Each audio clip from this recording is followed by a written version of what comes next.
তোমাকে আমি আমার মনে আছে আজকে বলি ফার্স্টে এটা দিয়ে স্টার্ট করি। আমার যখন বোধহয় সবে 1000 বা 2000 সাবস্ক্রাইবার হয়েছিল তখন তোমার সঙ্গে আমার প্রিমিয়ারে দেখা হয়েছিল সোহমদার একটা সিনেমার।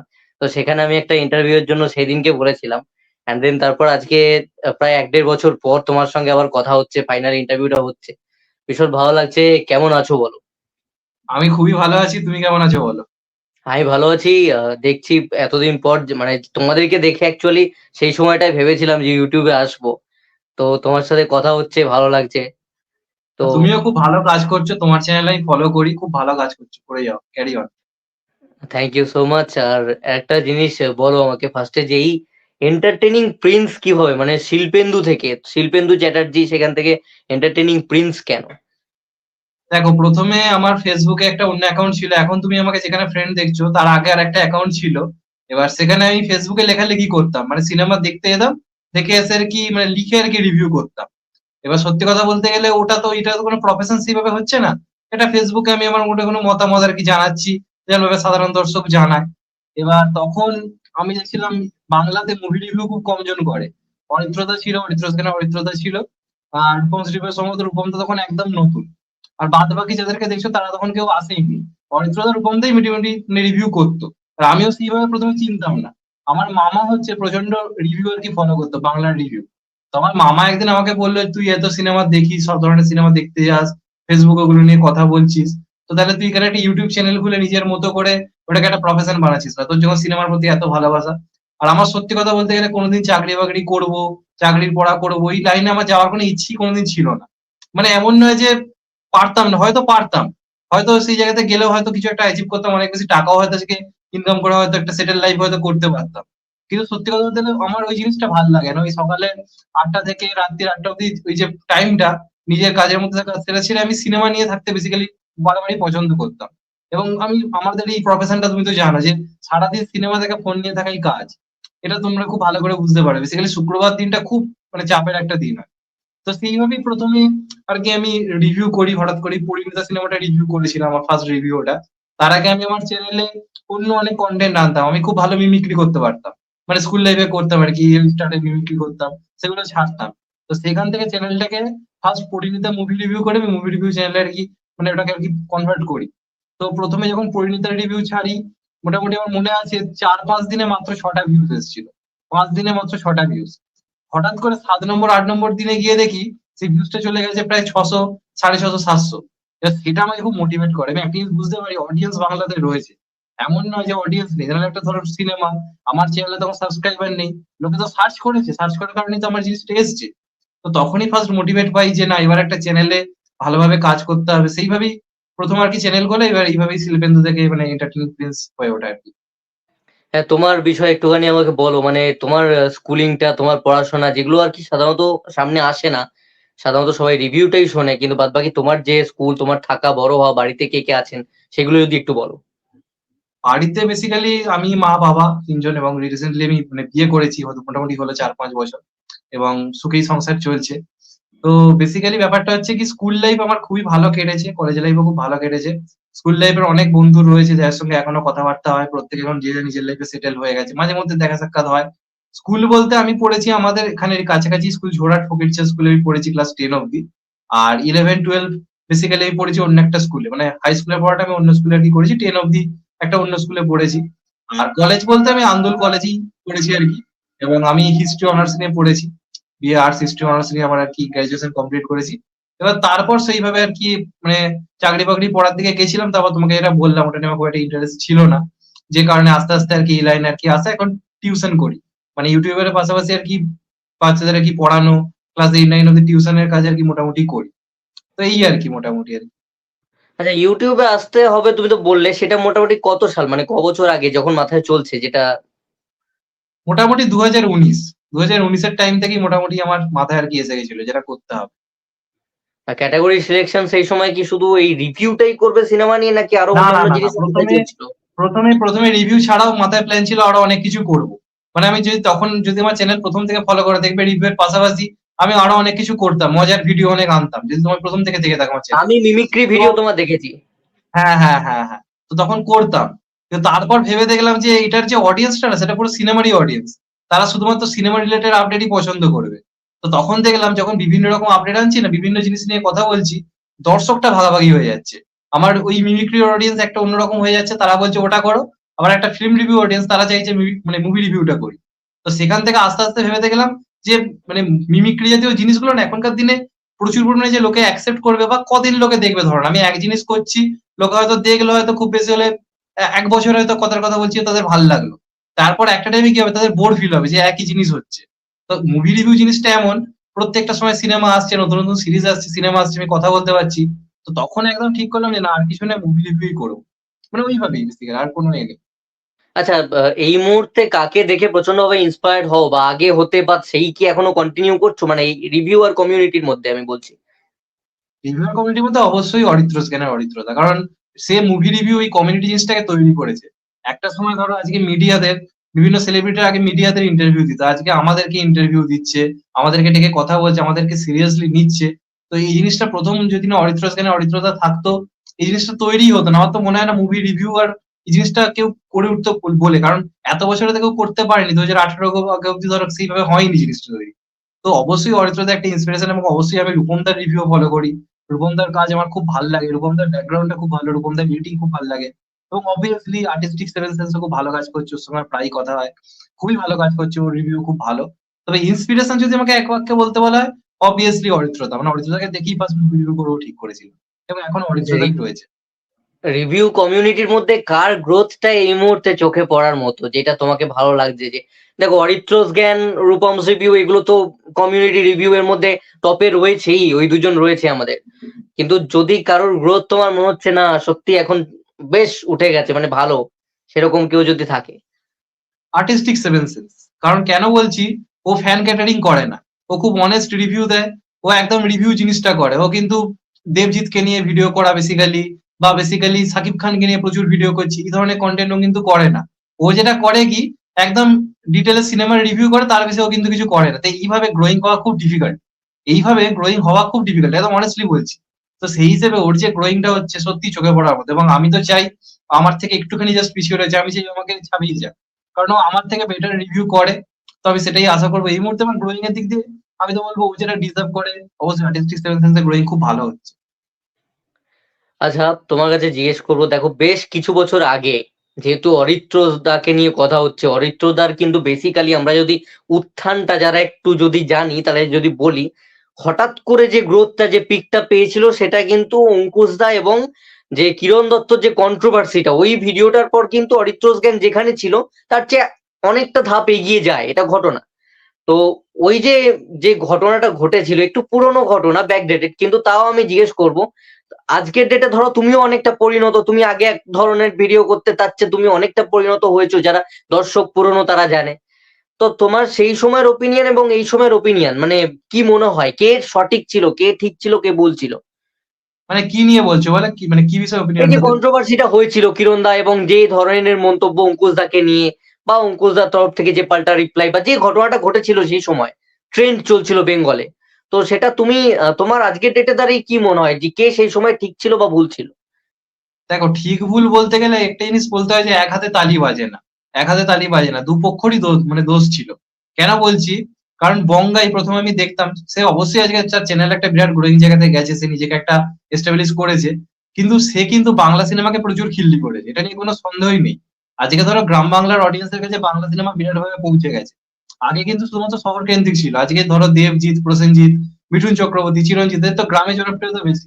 এবারে এই গ্রামের অডিয়েন্স যে ধরনের সিনেমা পছন্দ করে সেটা কিন্তু শুরু হয়েছিল 80s 90s এর টাইম থেকে। ওই টাইমটায় ওই ধরনের সিনেমাই হতো। ওই যে যেটা বঙ্গাই বেসিক্যালি বলে যাত্রার মতো সিনেমা, এই কথাটা খুব উল্লেখ করতো। তো এই যাত্রার মতো সিনেমাই কিন্তু বাংলার অডিয়েন্সকে সেই সময় বাঁচিয়ে রেখেছিল। কোনো শহর কেন্দ্রিক সিনেমা কিন্তু সেই সময় অডিয়েন্সকে বাঁচাতে পারেনি। আফটার উত্তম কুমার, উত্তম কুমারের পরে ইন্ডাস্ট্রি ভেঙে গেছিল। সেই সময়টা কিন্তু বাঁচিয়েছিল ওনারাই। তো সেখান থেকে যেভাবে সেই সিনেমাগুলোকে নিয়ে খিল্লি করা হচ্ছিল এবং আজকে বাঙালিদের এই যে বাংলা সিনেমা নিয়ে যে প্রচুর যে নেগেটিভিটি, এটা এখান থেকে কপি হয়েছে, ওটা ওখান থেকে কপি হয়েছে, এই সিনেমাটা ঠিক যাচ্ছে না, এই অভিনয়টা জাস্ট হচ্ছে না।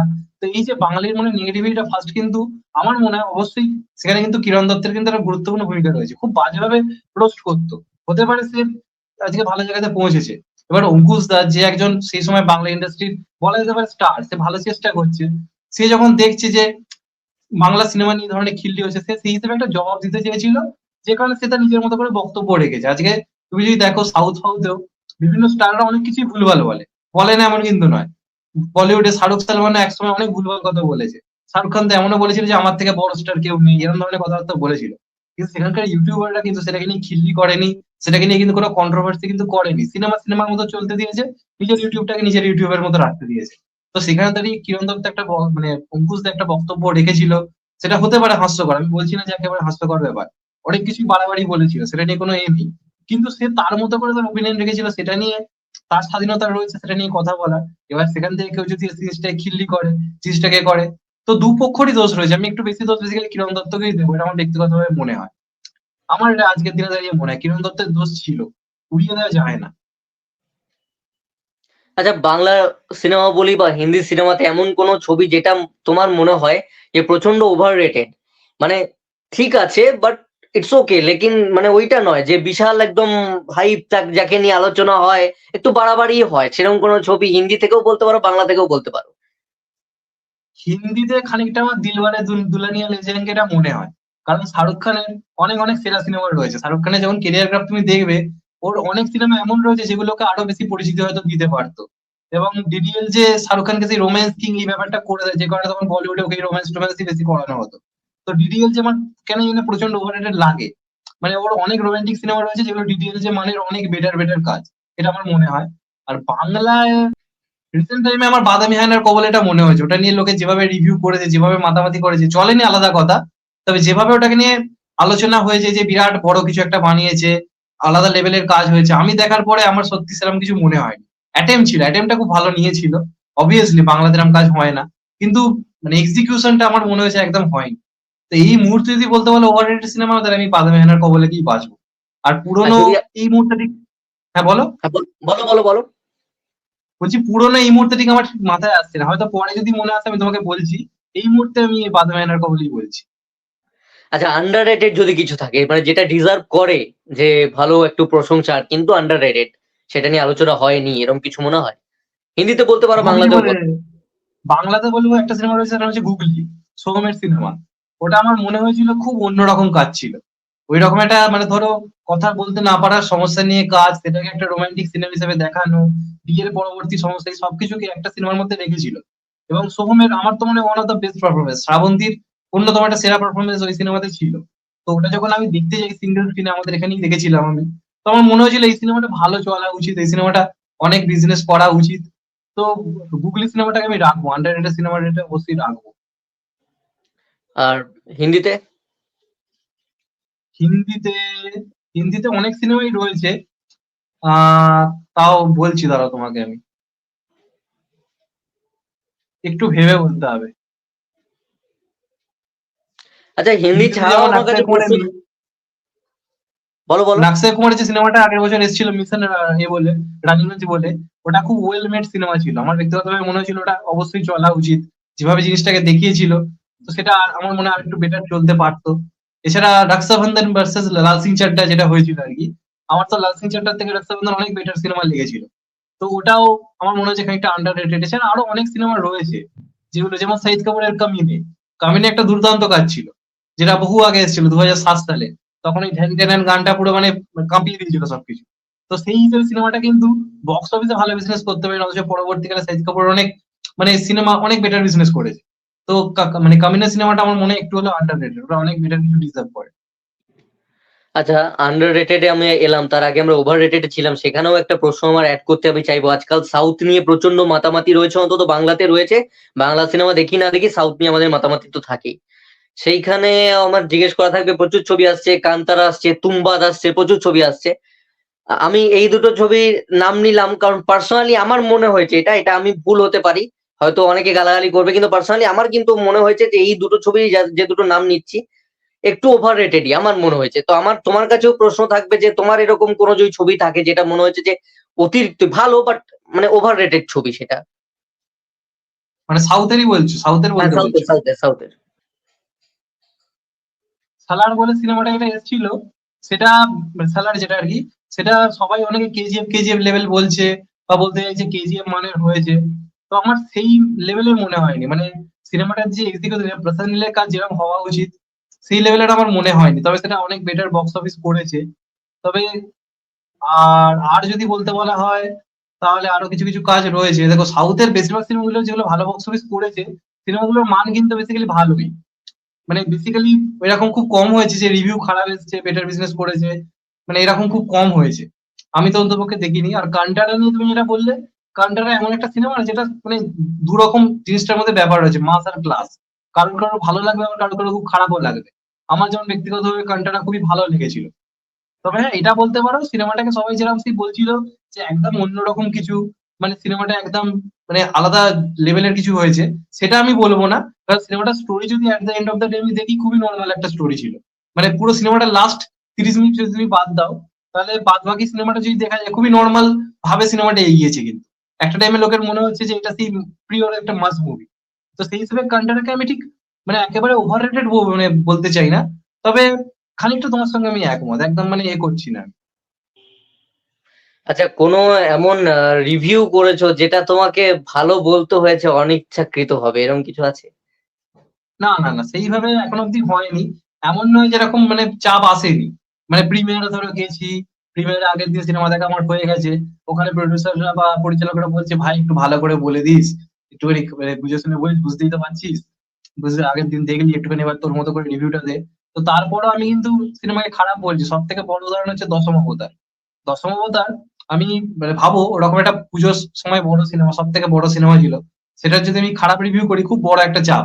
অবভিয়াসলি প্রোডাকশন থেকে চাপ আসবে। তো সেই হিসেবে কিন্তু সেই সময় আমি আমার মতো করে রিভিউ করেছিলাম। এবার যে এসবিএফ এর প্রিমিয়ারে গিয়ে একটা সিনেমাকে অনেস্ট রিভিউ দিচ্ছে, ভালো খারাপ যে বলছে, তো সে আর অন্য কোথা থেকে কি আর চাপে পড়বে। আমি এসবিএফ এর সিনেমা থেকে আমি আমার অনেস্ট রিভিউ দিয়েছি প্রিমিয়ারে গিয়ে। তো সেই হিসেবে ওইরকম চাপ আমার খুব একটা কিছু হয়নি, মাঝে মধ্যে হয়েছে। মানে রিভিউ খারাপ ছেড়েছি, পরে বলা হয়েছে যে তুই ভাই প্রিমিয়ারে এসে এইভাবে ফ্রিতে খাবার দাবার খেয়ে এইভাবে একটা মানে নেগেটিভ রিভিউ করলি। আমি তখন একটা কথাই বলি ক্লিয়ারলি, যে আমি যাওয়ার আগে কোথাও সাইন করে যাইনি যে প্রিমিয়ারে গেছি মানে আমাকে এসে ভালো বলতে হবে। আমি ভালো খারাপ সবটাই বলবো। তাই আমি যেখানে এখন যাই, আমাকে যদি কোনো ইনভিটেশন পাঠানো হয়, আমি আগে ভাগে বলে রাখি যে আমি কিন্তু রিভিউটা আমার মতো করে দেবো। সেটা শোনার পর অনেকে দেখি হঠাৎ করে ইনভিটেশন আর দেয় না, অনেকে আবার দেয়ও তারপরও। তো এই বেসিক্যালি ব্যাপার, খুব একটা চাপে কোনোদিন পড়িনি, মানে এইসব ব্যাপারকে গুরুত্ব দিই না, নিজের যেটা মনে হয় বলি। আচ্ছা, সেই যাদেরকে তুমি বললে এক্ষুনি যে এই প্রিমিয়ারে খাওয়া দাওয়া করলি এলি, যে যারা বলেছিল সেই প্রোডাকশন থেকে বা সেখানে, আমি নাম জানছি না, আমি বলছি যে তাদের তরফ থেকে পরে আবার ডাক পেয়েছো? না, পাইনি, আর পাইনি। আচ্ছা দেখো, এই যে বাংলা সিনেমাতে এখন বিশেষ করে দেবদার কথা আমি বলবো, যে আমরা পরপর দেখতে পাচ্ছি যে সিরিয়ালের যারা সিরিয়ালে অ্যাক্টিং করেছে যেসব নায়িকারা, তাদেরকে আমরা দেখতে পেলাম যে ডিসেম্বর মাসে যখনই অভিজিৎ সেনের সঙ্গে কোল্যাব করছে, তখনই কিন্তু সিরিয়ালের নায়িকাদেরকে নিচ্ছে। তো তারা তো অ্যাকচুয়ালি সিরিয়ালের কাজটা একটু অন্যরকম হয়। আবার যখন বড় পর্দা হচ্ছে, তার একটা স্কেলিং একটা অন্যরকম থাকেই, ক্যামেরার কাজ বলো বা, তোমাকে বলা এই কারণে কারণ তুমি অ্যাক্টিং এরও আগে ট্রাই করেছো, সেটা আমি পরে আসছি, সেই জন্য তোমাকে এটা প্রশ্নটা করা। তো সেরকম যে ওদেরকে যে নেওয়া হচ্ছে, অ্যান্ড এটাও কমপ্লেন আছে, আমরা বেশ কিছু ইন্টারভিউ দেখেছি, দেবদা হয়তো নিয়ে নিচ্ছে, তো পরে তাদেরকে কিন্তু কন্টিনিউ করা হচ্ছে না। মানে পরে যে তারপরে ছবি বা তারপরে আমরা দেখছি যে সেই মেয়েটাই নায়িকা রয়েছে, সেটা কিন্তু দেখছি না, যেটা আমরা সৃজার ক্ষেত্রে দেখলাম যে বাঘা যতীন করেছে, আবার টেক্কাতে আমরা দেখতে পাচ্ছি। কিন্তু সিরিয়ালের নায়িকাদের দেখো, শ্বেতাদি যখন প্রজাপতি করেছে, তারপর কিন্তু এখনো পর্যন্ত একটা অ্যানাউন্সমেন্টে আমরা শ্বেতাদির নাম শুনিনি। তো এই যে বিষয়গুলো হচ্ছে, এটা তোমার কি ওপিনিয়ন থাকবে এগুলো নিয়ে, যে সিরিয়ালে নেওয়া বা তাদেরকে ইউজ করা? দেখো প্রথম কথা, সিরিয়াল থেকে নায়িকা নেওয়া এই সিদ্ধান্তটাকে খুব মানে সিদ্ধান্তটা খুবই ভালো। তার কারণ হচ্ছে নতুন নায়িকা উঠে আসার অবশ্যই দরকার রয়েছে। এবং প্রজাপতির যদি কথা বলি, সেখানে সৈয়দা দুর্দান্ত একটা পারফরমেন্স দিয়েছিল। তার যে পার্টটা ছিল, খুব যে ইম্পর্টেন্ট পার্ট ছিল তা কিন্তু নয়, কিন্তু সে তার জায়গাটা কিন্তু খুব ভালোভাবে ম্যাচ করতে পেরেছিল এবং ভালো তাকে মানিয়েও ছিল দেবের সাথে। আমার তো কেন জানি না মানে মনে হয় এটা প্রধানের সৌমিত্রী স্যার থেকে সৈয়দার অভিনয় অনেক অনেক বেটার ছিল। আমার এটা ব্যক্তিগতভাবে মনে হয়, অনেকে একমত হবে, অনেকে হয়তো হবে না। তবে তুমি যে কথাটা বললে যে এই নায়িকাগুলো কন্টিনিউ হচ্ছে না, আজকে ধরো কোয়েল মানে একটা সুপারস্টার নায়িকা হয়েছিল, পরপর back to back say cinema করে গেছে। শুভশ্রী, শ্রাবন্তী, এরা অনেক সিনেমা করেছে। তো সিরিয়াল থেকে তারা একটা কিন্তু ভালো ইনকাম পাচ্ছে, সিরিয়ালে কিন্তু প্রচুর ইনকাম এখন। অনেক হিরোরা এখন সিরিয়ালে চলে মানে মানে কি বলবো যাচ্ছে। তো সেখান থেকে যদি সিরিয়াল ছেড়ে তারা যখন সিনেমায় আসছে, একটা স্বপ্ন নিয়ে যে আমি আরো বেটার কিছু করব, আমি আরো বেটার কিছু করার চেষ্টা করব, যে কারণে তারা সিরিয়াল ছেড়ে সিনেমায় আসছে। কিন্তু আল্টিমেটলি সিনেমাতে এসে একটা সিনেমা তারা হয়তো লাভের মুখ দেখছে, কিন্তু পরে কিন্তু তাদেরকে সিরিয়ালেই আবার ফিরে যেতে হচ্ছে। এই যে একটা অভিনেত্রী ধরো সিরিয়াল থেকে সিনেমায় এলো, আবার সিনেমা থেকে সিরিয়ালে গেল, এটা কিন্তু তাদের ইমেজকে অনেকটাই কিন্তু খারাপ দিকে নিয়ে যায়। এটা কিন্তু একটা ব্যাপার। একজন সিনেমা থেকে যখন সিরিয়ালে যাচ্ছে আমরা আলোচনা করছি যে এ আবার সিরিয়ালে গেল। আবার যখন সিরিয়াল থেকেও সিনেমায় এসে আবার ধরো সিরিয়ালে গেল বলল, কথা উঠছে যে এখানে কিছু হয়তো করতে পারল না। এই কথাটা কিন্তু হচ্ছে। তো এটা obviously একটা ব্যাপার, দেবদার দায়িত্ব ছিল একটা সিরিয়াল থেকে নায়িকাকে তুলে আনার। সে তার মতো করে মনে হয় যে চরিত্রটা দেওয়ার দিয়েছে। এবার বাকি কিন্তু ইন্ডাস্ট্রির দায়িত্ব রয়েছে অন্যান্য প্রোডাকশন হাউসেরও। তাদেরকে কাজে লাগানো, তাদেরকে সেইভাবে সুযোগ দেওয়া। এবং আরেকটা প্রবলেম কি, বাংলাতে তো মেইনস্ট্রিম কমার্শিয়াল সিনেমা একটু কম হচ্ছে এখন। আর যেগুলো হচ্ছে তাতে আমরা দেখতে পাচ্ছি যে সেই নায়কের যারা গার্লফ্রেন্ড বা নায়িকা, মানে যারা আরকি ওয়াইফ বা গার্লফ্রেন্ড তাদেরকেই নিয়ে নেওয়া হচ্ছে। আজকে মির্জায় ধরো রয়েছে নায়িকা ওয়েন্দ্রিলা। দেবদা বেশিরভাগ সময় রুক্মিণীকে নিয়ে নিচ্ছে। আর জিদ্দা দেখলাম পরপর সিনেমায় ২ টো সিনেমায় নিল ধরো সুস্মিতাকে। তো এর ফলে কি হচ্ছে না, নতুন, নতুন নায়িকা উঠে আসা খুব চাপ। এই যে বুমেরাং এ আমরা দেখতে পাচ্ছি রুক্মিণীকে। রুক্মিণী ধরো অনেক সিনেমা করেছে। তো সেখানে যদি আজকে ধরো সৌমিত্রিষা বা আমরা যদি দেখতাম শ্বেতাকে নেওয়া হচ্ছে, তাহলে তারাও একটা বেটার জায়গায় আজকে পৌঁছতে পারতো। কিন্তু তাদেরকে বেসিক্যালি সিরিয়ালে হয়তো আবার বেছে নিতে হবে। দিনের শেষে টাকাটা ইনকাম করতে হবে। আর এখন সিনেমার যে অবস্থা, সিরিয়াল অনেক বেটার পারফর্ম। তো যারা সিরিয়াল থেকে ভাবছে সিনেমায় আসবো, তাদের কিন্তু খুব ভেবেচিন্তে আমার মনে হয় সিদ্ধান্ত নিয়ে আসতে হবে। কারণ এটা একটা চাপ রয়েছে। তুমি যে কোয়েশ্চেনটা করেছো খুব ভালো কোয়েশ্চেন। যে আজকে সিনেমা থেকে সিরিয়ালে যে সিনেমায় যে আসছে, আল্টিমেটলি লাভ তো কিছু হচ্ছে না। তারা তো একটা সিনেমা করে জাস্ট হারিয়ে যাচ্ছে। তো এটা আমিও তোমার সঙ্গে একমত। এটা চেঞ্জ হওয়া দরকার রয়েছে অবভিয়াসলি। আচ্ছা, আমাদের রিভিউয়ার্স কমিউনিটির মধ্যে যারা এই অরিত্র দা রয়েছে, মানে অ্যাকচুয়ালি আমি প্রত্যেকেরই নাম, আমি ৩-৪ জনের নাম বলছি। তোমার যদি তাদেরকে কিছু বলার থাকে, তুমি তাদেরকে কি বলতে চাইবে? তো আমি একেক জনের নাম বলছি। অরিত্র দা কি বলবে? অরিত্রদা বলবো যে শুয়ে, শুয়ে রিভিউটা ছেড়ে দিও না। মাঝে মধ্যে চলুক। রূপম দা? আ যেমন অনেস্ট আছো তেমনই থাকো। আর মহারাজ? মহারাজকে বলবো যে দেবজিৎকে নিয়ে ভিডিও কর ঠিক আছে, কিন্তু এক্সাইটমেন্টটা একটু কমা ভাই। এক্সাইটমেন্টে ভুলভাল বলে ফেলিস মাঝে মধ্যে। পৌশালী দি? কৌশালিদি এটাই বলবো যে তুমি খুব শীঘ্রই সিনেমায় কাজ করতে চলেছো। তো সিনেমা, ইউটিউব দুটো ব্যাপারকে সামলে ভালোভাবে কাজ করো, এটাই বলবো। আচ্ছা, পৌশালী দি কিন্তু বেঙ্গল পুলিশ করছে M16। হ্যাঁ, ওই জন্যই বললাম, আমি ওটা খবর পেয়েছি ওই জন্যই বললাম।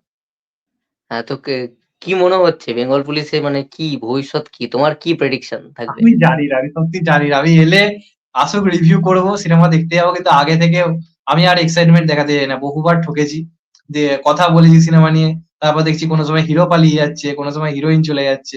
এবার আমি চাই সত্যি সিনেমাটা আসুক, দেখবো। যদি দেখলাম হলে গিয়ে নিজের চোখে সিনেমাটা দেখতে পেয়েছি, বাড়ি আসবো রিভিউ করবো। আর কোনো সত্যি আমার ওটা নিয়ে কোনো মানে ভাবনা চিন্তা নেই। বেঙ্গল পুলিশ হলে দেখতে যাবে তো টিকিট কেটে? এলে তো অবশ্যই যাবো, একজন রিভিউয়ার হিসেবে তো দায়িত্ব রয়েছে দেখতে যাওয়ার। এলে কেন যাবো আর না, অবশ্যই রক্তিম যাবো। দার সঙ্গে পরিচয় ছিল তো? হ্যাঁ, পরিচয় তো আছে, এমনি তো মাঝে মধ্যে কথাবার্তা হয়। অ্যাজ এ পার্সন কেমন লাগে? এমনিতে তো দেখো আমার সঙ্গে তো সেইভাবে গভীরভাবে আলাপ নেই। এমনি চেনা জানা, মানে বাইরে, বাইরে যেরকম আলাপ। আমি যে কটা বার কথা বলেছি বা সামনাসামনি দেখেছি, আমার তো ব্যবহার খুবই ভালো লেগেছিল। মির্জা যখন ফার্স্ট যখন হচ্ছিল ওই প্রোডাকশন এর হয়ে, তখন তো ওখানে গেছিলাম। ব্যবহার কিন্তু খুব ভালো মানুষটার। এটা নিয়ে কোনো ডাউট নেই। ব্যবহার আমার খুব ভালো লেগেছিল। এবার হতে পারে কিছু প্রবলেম চলছে নানা কারণে, এটা ওটা হয়ে হয়তো আজকে গন্ডগোল চলছে। তবে সেটার কারণে লোকটার ব্যবহার খারাপ বা লোকটার মানে সেটা আমি বলতে পারবো না। কারণ আমার সঙ্গে যতবার কথা হয়েছে আমি কিন্তু খুব ভালো ব্যবহার পেয়েছি। আচ্ছা, তোমার সারাদিনই আমরা জানি, যেটা তুমি ফার্স্টেই বললে, যে তোমাদের প্রচন্ড ব্যস্ততা থাকে, যারা রিভিউয়ার্স সারাদিন সিনেমা দেখা, নতুন ওয়েব সিরিজ রিলিজ করছে, রেগুলার গান আসছে, লেগেই থাকে, কন্টেন্টের অভাব নেই। কিন্তু এই যে সারাদিন তুমি ম্যানেজ করো কি করে? কারণ ধরো, তুমি বললে তুমি অলরেডি ম্যারিড। তাছাড়া তোমার আমরা যে এজে একটা পৌঁছেছি, ধরো আমাদের একটা সেই জায়গা থেকে একটা বাড়িরও ব্যাপার থাকে, চাকরি জবের ব্যাপার থাকে। কেউ জব করছে, কেউ হয়তো ইউটিউবটাকেই ফুল টাইম প্রফেশন বানিয়ে নিয়েছে। তো এই সমস্ত পরে যেটা থাকে, যে তুমি সময় বাদ বাকিটা ম্যানেজ করো কি করে, ঘর বাজার করা বা কিছু, কারণ আমরা যে স্টেজে এসেছি এগুলো আমাদেরকে রেসপন্সিবিলিটি আমাদেরই। তো সেইগুলো কি আদৌ সামলানো হয়? তুমি বললে তুমি টিউশনও পড়াও। তো কি করে, মানে আর কত ঘন্টা ইউটিউবের রিসার্চের মধ্যে থাকো, মানে কি করো সেগুলো যদি একটু বলো। মানে কতক্ষণ কাটাও, কি কি দেখো? ১ম যেটা বলব যে ফ্যামিলি সাপোর্টটা প্রচুর পরিমাণে পেয়েছি। ওটা খুব দরকার। আজকে ফ্যামিলি সাপোর্ট যদি না থাকে তাহলে এই কাজ করার কোনো মোটিভেশনই পাওয়া যাবে না। সত্যি কথা বলতে গেলে। তো ফ্যামিলি সাপোর্টটা প্রচন্ড পরিমাণে পেয়েছি, সেটা মা হোক, সেটা বাবা হোক, সেটা বউ হোক, প্রত্যেকের তরফ থেকে পেয়েছি। কারণ ১ম থেকে কেউ এইটা করছিস, কি হবে এই লাইনে, আদৌ এই লাইনে কিছু হবে কিনা? এই ধরনের কথাবার্তা বলেনি। বিশ্বাসটা রেখেছিল। এবং আজকে সত্যি কথা বলতে গেলে এমন একটা জায়গায় চ্যানেলটা রয়েছে, মানে চালিয়ে নেওয়া যাচ্ছে। মানে কি বলবো? মানে ভালোভাবেই চালিয়ে নেওয়া যাচ্ছে। মিথ্যে কথা কেন বলবো? যদি সবকিছু ঠিক থাকে, যদি অডিয়েন্স পাশে থাকে, পরবর্তীকালে আশা করছি চলবে। এবার তুমি এটা বললে ব্যালেন্স, তাহলে সত্যি কথা বলতে গেলে ব্যালেন্স করা খুবই ডিফিকাল্ট সত্যি কথা বলতে গেলে। অনেক সময় গেছে মাথা প্রচন্ড ধরে গেছে। এমন দিন গেছে। কারণ রাত্রির বেলা ১ম ৪-৫ ঘন্টা সিরিজ দেখতে হয়েছে। পরের দিন আবার সকালে সিনেমা দেখতে বেরিয়ে যেতে হয়েছে। এবার আমার প্রবলেমটা আরো বেশি, তার কারণ হচ্ছে আমার বাড়ি অনেকটা ভেতরের দিকে। এখানে কাছাকাছি সিনেমা হল, আমি বাড়ির পাশে গেলাম, ৯ টার শো দিয়েছে দেখে নেবো এরম ব্যাপার নেই। এখানে সব শো দেওয়া হয় দুপুর ১ টার শো, নয় বিকেল ৪ টে, যেহেতু মফস্বল এলাকা। এখানে তো আর সকালের দিকে শো দেওয়া হয় না। এবার আমরা যারা রিভিউয়ার প্রত্যেকেই চেষ্টা করি একটু তাড়াতাড়ি দেখা। তাতে কি হয়, রিচটা বেশি হয়। আরো তাড়াতাড়ি বেশি অডিয়েন্স এর কাছে পৌঁছানো যায়। এবার এই কারণে আমাকে যেতে হয় অনেক সময় কলকাতার দিকে। এবার যে কারণে ধরো কারোর বাড়ি কলকাতায়, সে হাতে ০.৫ ঘন্টা টাইম নিয়ে চলে যেতে পারে। রাত্রির বেলা সে যদি কোন সিরিজ দেখেও, সে সকালে খানিকটা ঘুমিয়ে নেওয়ার টাইম অন্ততপক্ষে পাবে। সেই টাইমটা তার হাতে রয়েছে। আমার হাতে কিন্তু নেই। এমনও গেছে আমি দেখতে কি বলে টাইগার ৩ দেখতে লেক মলে গেছি সকাল ৬ টার শো, ভোর ৬ টার শো। এবার সেইদিন আগের দিন রাত্রিরে কোনো একটা সিরিজ দেখেছি। আমার ঠিক মনে পড়ছে না এই মুহূর্তে নামটা। তো আবার ভোর ৪:৩০ ৪:৩০ শীতকালের টাইম, ঠান্ডা পড়ে গেছে। উঠে গেছি। তো প্রচন্ড ডিফিকাল্ট কাজ। মানে যারা ভাবে রিভিউ করছি, ফোন নিয়ে বসে গেছি, ব্যাস কাজ হয়ে গেল। অনেকেই দেখি কমেন্টে বলে। আদতে তা কিন্তু নয়। প্রচন্ড চাপের একটা কাজ। মাঝে মাঝে আমাদেরও মনে হয় যে এত চাপ নিয়ে ফেলছি, না মাথা না খারাপ হয়ে যায়। এরমও গেছে, এমন দিনও গেছে। এবং সত্যি কথা বলতে গেলে আমি বা ধরো আর যারা রয়েছে, রূপম অরিত্রতার কথা বাদ দিচ্ছি, তাদের চ্যানেল এমন জায়গাতে গিয়ে পৌঁছেছে, তারা যদি ২-৩ দিন পরে কোনো সিনেমার রিভিউ করে তাদের ভিউজটা একই হবে। আমাদেরকে অনেক বেশি খাটতে হবে। এটা ফ্যাক্ট। আমরা যারা রয়েছি। তো যে কারণে ব্যালেন্স করা সত্যি কথা বলতে গেলে খুব ডিফিকাল্ট। আমার যেটা খুব দরকার হয় সেটা হচ্ছে দুপুরের ঘুম। এটা আমি সবসময় মেইনটেইন করি, কারণ দুপুরের ঘুমটা যদি আমার না হয়, আমি দুপুরটা পুরো ফাঁকা রাখি। দেখবে দুপুরের দিকে আমার খুব একটা ভিডিও আসে না। তো দুপুর টাইমটা একটা ঘুম আমার খুব দরকার হয়, চোখটাকে তো শান্তি দিতে হবে। তো সেইটা করে আমি খানিকটা ব্যালেন্স করার চেষ্টা করি। আর পড়ানো বলতে আমি বেশিরভাগ পড়ানোগুলো সকালের দিকে রাখি। সকাল মানে ৮টা থেকে আমি ১০টা ১০:৩০ মধ্যে পড়ানোগুলো মিটিয়ে নিই। কারণ জানি যা আপডেট আসার ওই তারপরেই শুরু হবে। সকাল ৭:৩০ ৮টায় তো আর আপডেট আসবে না। তাই পড়ানো যেদিন থাকে শুক্রবারটা পুরো বাদ থাকে আমার পড়ানো। কারণ জানি ওইদিন সিনেমা রিলিজ। তো এইভাবেই ম্যানেজ করছি সব মিলিয়ে মোটামুটি আরকি। আচ্ছা, ক্যামেরায় তুমি ভিডিও করো নাকি ফোনে করো? ফোনে। এখন বৌদির সঙ্গে তোমার রিলেশন কিভাবে হয়েছিল? সেই গল্পটা যদি একটু শোনাও। যে বৌদির সঙ্গে তোমার আলাপ কিভাবে? তুমি বললে ৪-৫ বছর ম্যারিড। তোমার বয়সটা অতটাও নয়। তার মধ্যে ৪-৫ বছর তুমি অলরেডি ম্যারিড লাইফ কাটিয়ে ফেলেছো। সেইজন্য প্রশ্নটা থাকবে কিভাবে আলাপ হলো? কিভাবে গেছিলে রিলেশনে? এটা পুরোপুরি এক্সক্লুসিভ ব্যাপার তোমার চ্যানেলেই বলছি। কারণ এখনো অব্দি কেউ জানে না। আমি এটা নিয়ে আমার চ্যানেলেও কখনো কথা এর আগে বলিনি। তো বেসিক্যালি আমার বিয়ে হয়েছিল ২০১৮ তে। এবার তখন আমার বয়স হচ্ছে মাত্র ২১ বছর। একটা এরকম জায়গায় ধরো আমরা শহর-টহরে থাকি। এরকম জায়গাতে ২১ বছরের বিয়ে জাস্ট আনবিলিভেবল একটা ব্যাপার। লাইফে এস্টাবলিশ হইনি, বিয়ে হয়ে গেছে এবং এখানে ২৯-৩০ বছর আগে ছেলেটা এখন বিয়ে করার কথা ভাবতেই পারছে না, যতদিন না সেটেল হচ্ছে। তো ব্যাপারটা এটা হয়েছিল কি, ওর সাথে আমার ১ম প্রেম হয় আমাদের পাড়াতেই। ওর বাড়ি হচ্ছে অনেক দূরে। ও এখানে পিসির কাছে থেকে আরকি পড়াশোনা করত। এবার একই পাড়াতে আরকি থাকতো, সেই হিসেবে আরকি আলাপ হয়েছিল। তারপর কথাবার্তা হয়েছিল। এবার এমন একটা ফেজ আসে যে টাইমটা আরকি বিয়ে না করলে আমাদের মানে কিছু কারণ ছাড়াই হয়তো আমরা আলাদা আমাদেরকে হয়ে যেতে হতো। মানে সেটা মানে ব্যক্তিগত ব্যাপার, আমি সেটা বলতে পারছি না। একটা কারণ ছিল। মানে ওর বাড়ি থেকে একটু হয়তো বিয়ে-টিয়ের চাপ-টাপ দেওয়া, এরকম ধরনের কারণ ছিল। যে কারণে মানে ও যেহেতু গ্রামের দিকে থাকে, গ্রামের দিকে এই ব্যাপারগুলো একটু আধটু আরকি হয়। তাড়াতাড়ি বিয়ে-টিয়ের ব্যাপারগুলো। এবার আমি তখন সেটেল নই। এবার তখন যদি আমি রাজি না হতাম, তাহলে সত্যি কথা বলতে গেলে জিনিসটা হতো না। তো যে কারণে সেই সময় ফ্যামিলি থেকে সবকিছু মিলিয়ে আমি সিদ্ধান্তটা নিই যে, না এখন থেকে এক হতে হবে। ১ম এ আমরা মানে বন্ধু হিসেবেই থাকা স্টার্ট করি। সেখান থেকে আস্তে আস্তে আজকে মোটামুটি ৫-৬ বছর তো হলো। মানে ভালোভাবেই চলে যাচ্ছে আরকি। তো এটাই বেসিক্যালি। বিয়ের আগে কত বছর প্রেম করেছো? বিয়ের আগে ৩ বছর। আচ্ছা, ৩ বছর আমাদের প্রেম। একটা অডিয়েন্স এর মধ্যে পারসেপশন রয়েছে, অনেকের মধ্যে আছে, আমি এটা দেখেছি। আমার আশপাশে যখন বন্ধুদের সঙ্গে কথা হয়, যেকোনো ইউটিউবারদের মধ্যে মাঝে মধ্যেই আমরা দেখি যে একটু গন্ডগোল লাগে এবং রিপ্লাই ভিডিও আসতে থাকে, এ ওকে রিপ্লাই দিচ্ছে, ও একে দিচ্ছে। কিন্তু তারা কিন্তু খুব এমনিতে ক্লোজ। তারা কিন্তু একসাথেই, আমি তোমাদের মধ্যেও অনেক রিপ্লাই ভিডিও দেখেছি, কিন্তু তোমরা আল্টিমেটলি ক্লোজ। একটা কিছুদিন আগে গেছিল যে সময় মহারাজ তোমাকে নিয়ে একটা রিপ্লাই ভিডিও বানিয়েছিল, এগুলো তোমাদের দুজনের মধ্যে আসছিল, অথচ কিন্তু মহারাজ কয়েকদিন এই 2-4 দিন আগে একটা ইন্টারভিউ মহারাজের এসছে, সেইখানে কিন্তু মহারাজ এটাও বলেছে যে শিল্পেন্দু দা মানে একমাত্র মানুষ যার কাছে মানে আমি একটা কাজ করছিলাম, একটা শর্ট ফিল্ম টাইপ হয়তো কিছু করেছিল, কেউ রেসপন্স করেনি, কিন্তু শিল্পেন্দু দাই রেসপন্স করেছিল এবং শিল্পেন্দু দাকে দেখিয়ে আমার ইউটিউবে আসা। ও কিন্তু পরিষ্কার ওর ইন্টারভিউ এই কথাটা বলেছে, তোমার নামটা মেনশন করেছে।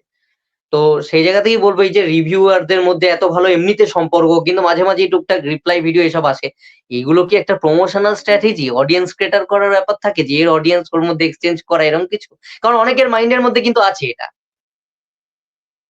না, তুমি যে কথাটা বললে বেসিক্যালি এই জিনিসটা হয় অনেকেরই, এটা মাথায় থাকে যে আমি যদি ওকে রিপ্লাই দিই, ওর মাধ্যমে ও যদি আমাকে রিপ্লাই দেয়, তার চ্যানেলে যেহেতু আমাকে নিয়ে কথা হচ্ছে, কিছু অডিয়েন্স আমার চ্যানেলে আসবে, সাবস্ক্রাইবার বাড়বে। এই জিনিসটা হয়, মানে অস্বীকার মানে কখনোই নয়, করা যায় না। কিন্তু সত্যি কথা বলতে গেলে আমার সাথে যেগুলো হয়েছিল, বেসিক্যালি আমার কথা যদি আমি বলি, বাকিদের কথা আমি বলতে পারবো না। আমার সাথে যেগুলো হয়েছিল সেগুলো কিন্তু খুবই বড়সড় কন্ট্রোভার্সি হয়েছিল। সেখানে আমারও কিছু দোষ ছিল, হয়তো ছিল, মিথ্যে কথা কেন বলবো। এবং সেই হিসেবে তারা রিপ্লাই দিয়েছিল। আমার সেই সময় তাদেরকে রিপ্লাই দেওয়াটা এখন মনে হয় যে উচিত হয়নি। কারণ কেন জানি না মনে হয় তখন আমি, আমার ব্যক্তিগতভাবে মনে হয়েছিল আমি কিছু হয়তো ভুল করেছিলাম। তো সেই হিসেবে আমার মনে হয়েছিল রিপ্লাই দেওয়াটা উচিত হয়নি। তো আমার সঙ্গে যেগুলো ঘটেছিল সেগুলো সত্যি কথা, রিপ্লাই রিপ্লাই খেলাটা যেটা ঘটেছিল, একদম অনেস্টলি মানে ধুমধুমার কাণ্ড ঘটেছিল। তবে এখন যে আমি জিনিসটা বেসিক্যালি দেখতে পাই, সেটা অনেকটাই জোর করে করা। অনেকটাই জোর করে করা। কারণ অনেকের মধ্যে আমি দেখেছি রিপ্লাই দেওয়ার কোনো কারণই হয়তো নেই। কেউ হয়তো বলছে যে আমার ভিডিও থেকে এই জিনিসটা হয়তো কপি করে দিয়েছে। আবার সে তার রিপ্লাই বানিয়ে বলছে না কপি কেন করলাম? আমি তো একই কথা বলতে পারি। এর আগেও এরকম জিনিস হয়েছে। এরকম জিনিসপত্রগুলো ঘটেছে। এবার সেইগুলো সত্যি কথা বলতে গেলে খানিকটা যেন মনে হয় যে না, এগুলো ঠিক হচ্ছে না। কারণ নিজেদের কমিউনিটির মধ্যে আমি বেসিক্যালি দেখবে আগে সবচেয়ে বেশি রিপ্লাই দিতাম।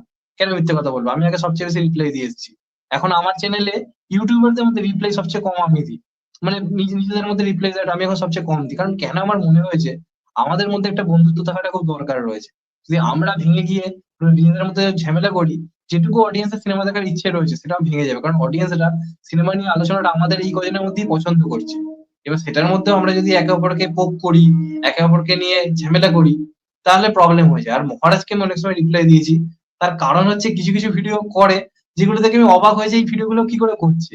আমি সেটা ওকে বলিও ফোন করে যে ভাই তুই ভিডিওটা তোর মাথায় এলো কি করে? যেমন একটা ভিডিও করেছিল যে প্রধানের শুটিং একটা সাপ ছিল, মানে সাপ ধরা পড়েছিল। তো ও ভিডিও করে বলে দিয়েছে যে এই সিনেমায় নাকি সাপের সঙ্গে দেবের অ্যাকশন রয়েছে, এই ধরনের কথাবার্তাও বলেছিল। তো সেই কারণে আমি রিপ্লাই দিই। আমি ওকে যে যেচে রিপ্লাই দিই বা কোনো কারণে দিই, এমন ব্যাপার কিন্তু একদমই না। আমার ওর মাঝে মধ্যে সত্যিই রাগ হয়ে যায় যে কেন এই ধরনের কথাবার্তা বলছে।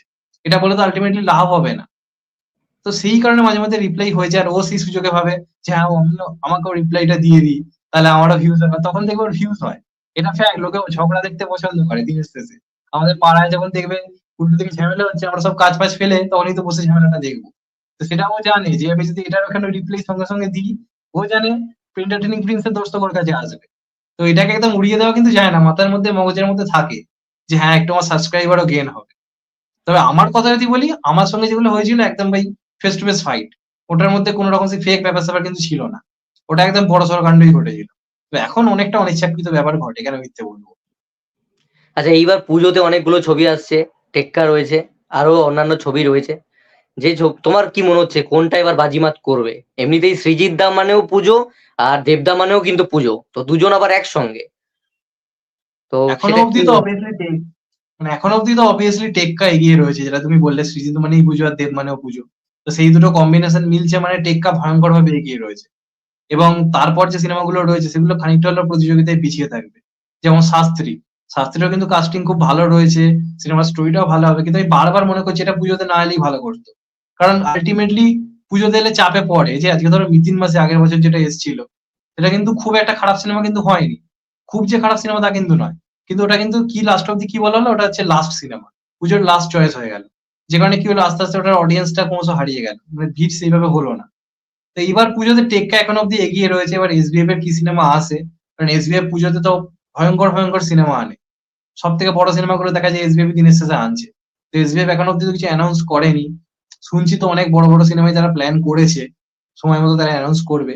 সেটা যদি অ্যানাউন্স হয় তাহলে টেক্কা আমি বলবো একটু হলেও চাপে পড়বে। কিন্তু এই মুহূর্তে দাঁড়িয়ে টেক্কা অবভিয়াসলি নাম্বার ওয়ান জায়গাতে রয়েছে। এবং সিনেমাটার কনসেপ্ট কিরম হয় সবকিছু মিলিয়ে কেমন হয় সেটা একটা দেখার ব্যাপার থাকবে। তবে সিরিজের প্রতি কেন জানি না আমার মনে হয় দর্শকের কিন্তু একটু বিশ্বাস এখন কমেছে। যে জায়গাটা সিরিজ তৈরি করেছিল আফটার দশম অবতার অনেকের বিশ্বাস ভেঙে গেছে যে এই লোকটার আগের মতো কাজ বানাতে পারছে না। তো সেখান থেকে কিন্তু একটা চাপের জায়গা থাকবে। আর দেবেরও কিন্তু শেষ দুটো পুজো দেব কোচিত যায়নি। দেবের পুজো যেরকম যায় সেই থেকে কিন্তু খানিকটা হলেও পিছিয়ে রয়েছে। তো সেটা একটা চ্যালেঞ্জের ব্যাপার রয়েছে। আর এসবিএফ কি সিনেমা আনে সেটা আমি দেখার অপেক্ষায় রয়েছি। তবে আল্টিমেটলি টেক্কা এখনো অব্দি এগিয়ে রয়েছে। দেখা যাক এরপর। আচ্ছা, অরিত্রদার আমরা কাজ দেখেছি।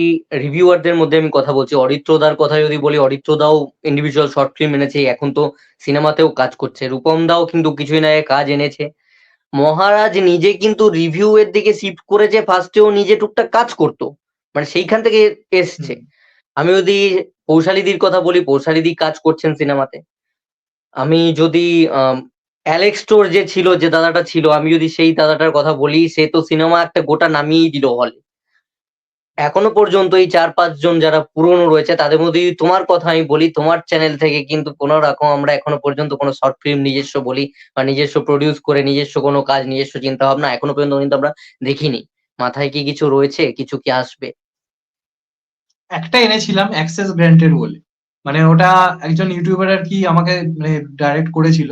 সেটা আমার চ্যানেলে এসেছিলাম। ওটা ২ টো পার্টে এসেছিল। অ্যাক্সেস গ্র্যান্টেড এবং অ্যাক্সেস ডিনাইড বলে।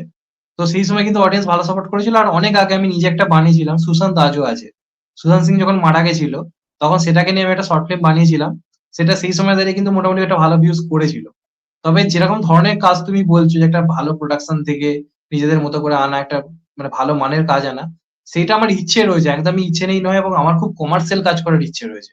না আমি যদি কিছু আনি ওই মানে ছোটখাটো জিনিস আনবো না। আমার প্ল্যান রয়েছে বেশ বড়সড় কিছু একটা আনার। এবং যে কারণে আমি চেষ্টা করছি এই মুহূর্তে মানে নিজের ফিগারটাকে একটু ঠিক করার। মানে আমার বরাবরই হিরো হওয়ার খুব ইচ্ছে রয়েছে। যে হিরো হয়ে আসবো। এবার সত্যি কথা বলতে গেলে বাংলা ইন্ডাস্ট্রিতে গিয়ে আমার পক্ষে কিছু করা ইম্পসিবল। মানে অবভিয়াসলি এখন সম্ভব নয়। তো আমি আমার নিজের প্ল্যাটফর্মে চাইলেই হয়তো করতে পারি। তো সেই কারণে আমার প্রিপারেশন নিচ্ছি আমি একটা এবং আমার ইচ্ছে রয়েছে একটা মেইনস্ট্রিম মানে কমার্শিয়াল কিছু একটা করব। এবং সেটা নিয়ে আমি কথাবার্তাও বলছি। সেরকম ভাবেই কিছু করব। তবে টাইম লাগবে। এক্ষুনি আসবে না। অনেকটাই টাইম লাগবে। তবে এটুকু সিওর বড় কিছুই করব। করলে আমি বড় কিছুই করব। আচ্ছা, পিস রেট নাকি একলব্য? দুটোর মধ্যে মানে বাঁচতে বললে piece rate obviously piece rate. আচ্ছা, দেব না জিৎ? এটাই তো কঠিন কোশ্চেন। এটা তুমি দেবদার নাম এতদিন বললে করে জিজ্ঞাসা এসছো, আসলে কি এটা তুমি এতদিন করে এসছো সবাইকে।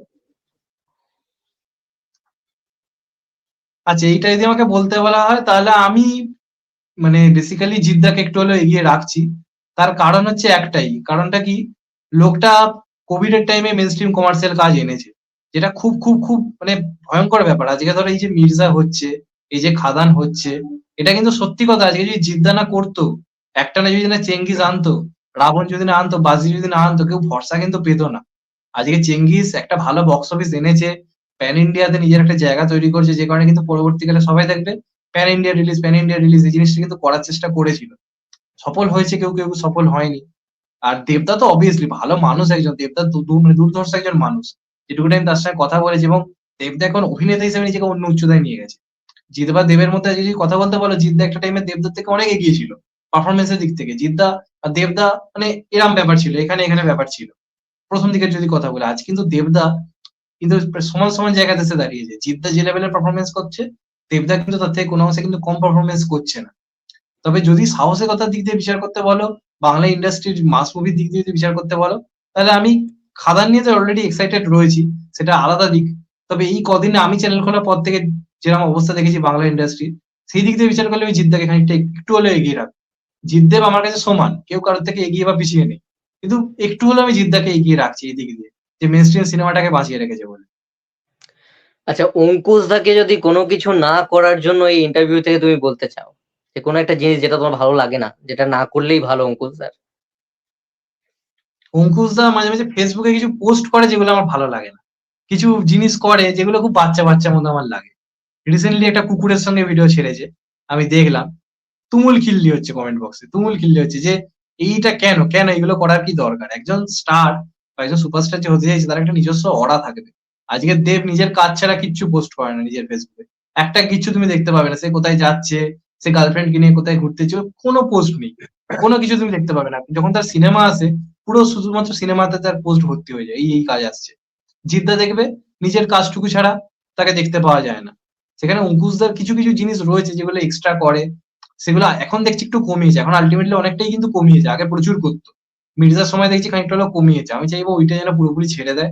নিজস্ব একটা ব্যক্তিত্ব যেটা রয়েছে সেটাকে নিয়ে এগিয়ে যায়। এটাই বলার। এছাড়া লোকটা তো খুবই ভালো। এটা নিয়ে কোনো ডাউট নেই। সামনাসামনি কথা হয়েছে দেখেছি। অঙ্কুশদা দুর্ধর্ষ একজন মানুষ। যেভাবে বন্ধুর মতো মেশে সেটা জাস্ট ভাবা যায় না সত্যি কথা বলতে গেলে। আচ্ছা, বনিদাকে কোনো যদি সাজেশন থাকে? অনিদাকে কি বলবো? যে খাদানের মতো স্ক্রিপ্ট রিজেক্ট করে দেয়, এটা বলে যে ভিলেন চরিত্র করতে গেলে হিরোর জায়গা থেকে আমার ইমেজ কমে যাবে। তাকে আমি কোনো সাজেশন জাস্ট দিতে চাই না। কিছু বলার নেই। এরম আমি কি বলবো? এখানে আর কিছু বলার নেই। এটাই চাইবো সে ভালো সিনেমা করুক। হিরো হিসেবে সে ভালো একটা কামব্যাক করুক। ভালো স্ক্রিপ্ট চুজ করুক। আমি চাই তার সিনেমা হিট হোক। কারণ নতুন কারো তো উঠে আসার দরকার রয়েছে এবং বনি কিন্তু একদম খারাপ অভিনেতা কিন্তু নয়। তার 'বরবাদ' বলি, 'পারবো না আমি ছাড়তে তোকে' তার পারফরম্যান্স কিন্তু আমার বেশ ভালো লেগেছিল। মনে হয়েছিল ছেলেটা কিছু একটা করতে পারে। তো চাইবো যে ভালো স্ক্রিপ্ট চুজ করুক এটাই বলবো, এটাই সাজেশন দেবো। এর থেকে বেশি আর কিছু বলার নেই। আচ্ছা, বনিদা মানে একটা বিষয় কিন্তু আছেই যে আমরা দেখেছি অনেক এমন কাজও আমার নিজের পার্সোনালি মনে হয়েছে, এটা আমি ভুল হতে পারি, কিন্তু এমন অনেক সময় থাকে যে তোমাদের রিভিউয়ার কমিউনিটি থেকে এমন কাজও এসছে যেটা কিন্তু রোস্ট করার নয়, কিন্তু তবু রোস্ট করা হয়েছে। মানে ম্যাক্সিমাম ক্ষেত্রে আমি দেখেছি যে ওরা কিন্তু টার্গেটেডও হয়, এটা কিন্তু ভুল নয়, মানে এটা কিন্তু হয়। রিভিউয়ার্স কমিউনিটি থেকে বনি কৌশানি, মানে আমি মানছি যে অনেক সময় অনেক ভুল, অনেক নয় ম্যাক্সিমামই তারা ভুল কাজ করছে, এটা যে কেউ বলে দিতে পারে, কিন্তু তাও কোথাও না কোথাও ওরা সবসময় টার্গেটেড হচ্ছে। এটা কি তুমি এগ্রি করবে আমার সাথে? দেখো টার্গেট হচ্ছে তার কারণ হচ্ছে ওরা অনেক ভুলভাল সিনেমা চুজ করে। আজকে যখন ওরা শুভ বিজয় করেছে তখন কিন্তু আমি রোস্ট করি না। আমার চ্যানেলে দেখবে শুভ বিজয়ের খুব ভালো রিভিউ রয়েছে। মানে আমি ভালো রিভিউ করেছি, হ্যাঁ এই কাজটা ভালো হবে। মানে ভালো হয়েছে আমি দেখে এসে বলেছিলাম। কিন্তু যখন আমি ডালবাটি চুরমা দেখতে গেলাম, আমার তো দেখে মাথা খারাপ হয়ে গেল যে এটা কি করে একটা স্ক্রিপ্ট হতে পারে, এটা কি জঘন্য স্ক্রিপ্ট। তো ভালো সিনেমা করলে লোকে কিছু বলবে না, কিন্তু ওরা নিজেদের এমন একটা ইমেজ করে নিয়েছে। যেমন কৌশানী মাঝে মধ্যে কিছু ভুলভাল বক্তব্য রাখে ইন্টারভিউতে, আমি তো দেখি অদ্ভুত কিছু বক্তব্য রাখে। তারপর আমাদের বনিরও কিছু ভুলভাল বক্তব্য থাকে, সেগুলো তোমরা জানোই কি বলেছে বনি, কি ইন্টারভিউতে কি বলেছিল, তার ফল কি হয়েছিল সেটা আমরা সবাই জানি। তো এই বক্তব্যগুলোর কারণে নিজেদেরকে ওরা খিল্লির জায়গাতে নিয়ে গেছে। আর খানিকটা হ্যাঁ এটাও ব্যাপার থাকে যে এদেরকে নিয়ে খিল্লি করলে একটা ভিউজ বেশি হবে, আলটিমেটলি রোস্ট অনেকে পছন্দ করে, সেটা ব্যাপার থাকে। কিন্তু বনি কৌশানি কি নিয়ে কেন বেশি হচ্ছে, বাকি কাউকে নিয়ে তো অতটা হচ্ছে না? তার পেছনে কারণ কিন্তু একটা, ওরা নিজেরাও দায়ী। ভুলভাল স্ক্রিপ্ট চুজ এই ব্যাপারটা অবশ্যই, আমি তো অন্ততপক্ষে একমত। আচ্ছা, আকাশ আটে তুমি কিন্তু একটা অ্যাক্টিং করছিলে, আমার মনে আছে তুমি একবার অ্যাক্টিং করে পোস্ট করেছিলে, আমার ভালোই মনে আছে। সেটা কেন নয়, মানে কন্টিনিউ কেন করলে না, বা কেন আর দেখতে পেলাম না তোমাকে? কন্টিনিউ কেন করলাম না একটা জিনিস আমি বলতে চাই এখানে। ওইটা করার পরে আমি কিন্তু অনেকগুলো অফার পেয়েছিলাম। মানে এমনকি একটা দুটো সিনেমা থেকে অফার এসেছিল কিছু পার্ট করার জন্য। এমনকি পরবর্তীকালে পুলিশ ফাইল থেকে অফার পেয়েছি। এবার ব্যাপারটা হচ্ছে কি, আমার মানে কলকাতায় থেকে কাজ করতে হবে। আজকে ধরো শুটিং কোনো টাইমে ঠিক ঠিকানা নেই, রাত্রি ৯টা ৯:৩০ হতে পারে, ১০টা ১০:৩০ মানে হয়ে যেতে পারে। এবার সেইবার আমি যখন গিয়ে শুটিং করেছিলাম, আমি কিভাবে করেছি আমিই জানি। আমি একা যাইনি, আমার সঙ্গে আমার বাবা গেছিল। কারণ আমি কলকাতা সেইভাবে তখন চিনতাম না। তো বাবা-মার সঙ্গে গেছে, সারারাত্রিরের ব্যাপার। এমনও গেছে রাত্রির বেলাটা পুরো আমাকে স্টেশনে থাকতে হয়েছে। কারণ রাত্রিরের লাস্ট ট্রেন মিস হয়ে গেছে। তো এইভাবে কন্টিনিউ করতে গিয়ে আমার কি হতো, ১ম কথা আমি YouTube এ আজকে ধরো আমার ৪০,০০০ কাছাকাছি সাবস্ক্রাইবার, সেটা আমার হতো না। তার কারণ হচ্ছে আমি YouTube এ টাইম দিতে পারতাম না। আর এই মুহূর্তে দাঁড়িয়ে ওই যে লাইনটা খুব একটা সিকিউর লাইন কিন্তু নয়। যে গেলাম, আজকে আমার লাইফ সেটেল হয়ে গেল এমন ব্যাপার কিন্তু নয়। একটা কাজ করছি, হঠাৎ করে আমাকে বাদ ঠিক আছে, ইন্ডাস্ট্রি যারা অভিনেতা তারা পর্যন্ত বলছে যে এখানে আমাদের কোনো ভবিষ্যৎ নেই। তো সেই কারণে আমার মনে হলো যে YouTube টাই কন্টিনিউ করা আমার পক্ষে বেটার। কারণ আমি এটা নিজের মতো করে নিজের একটা জিনিস তৈরি করতে পারছি।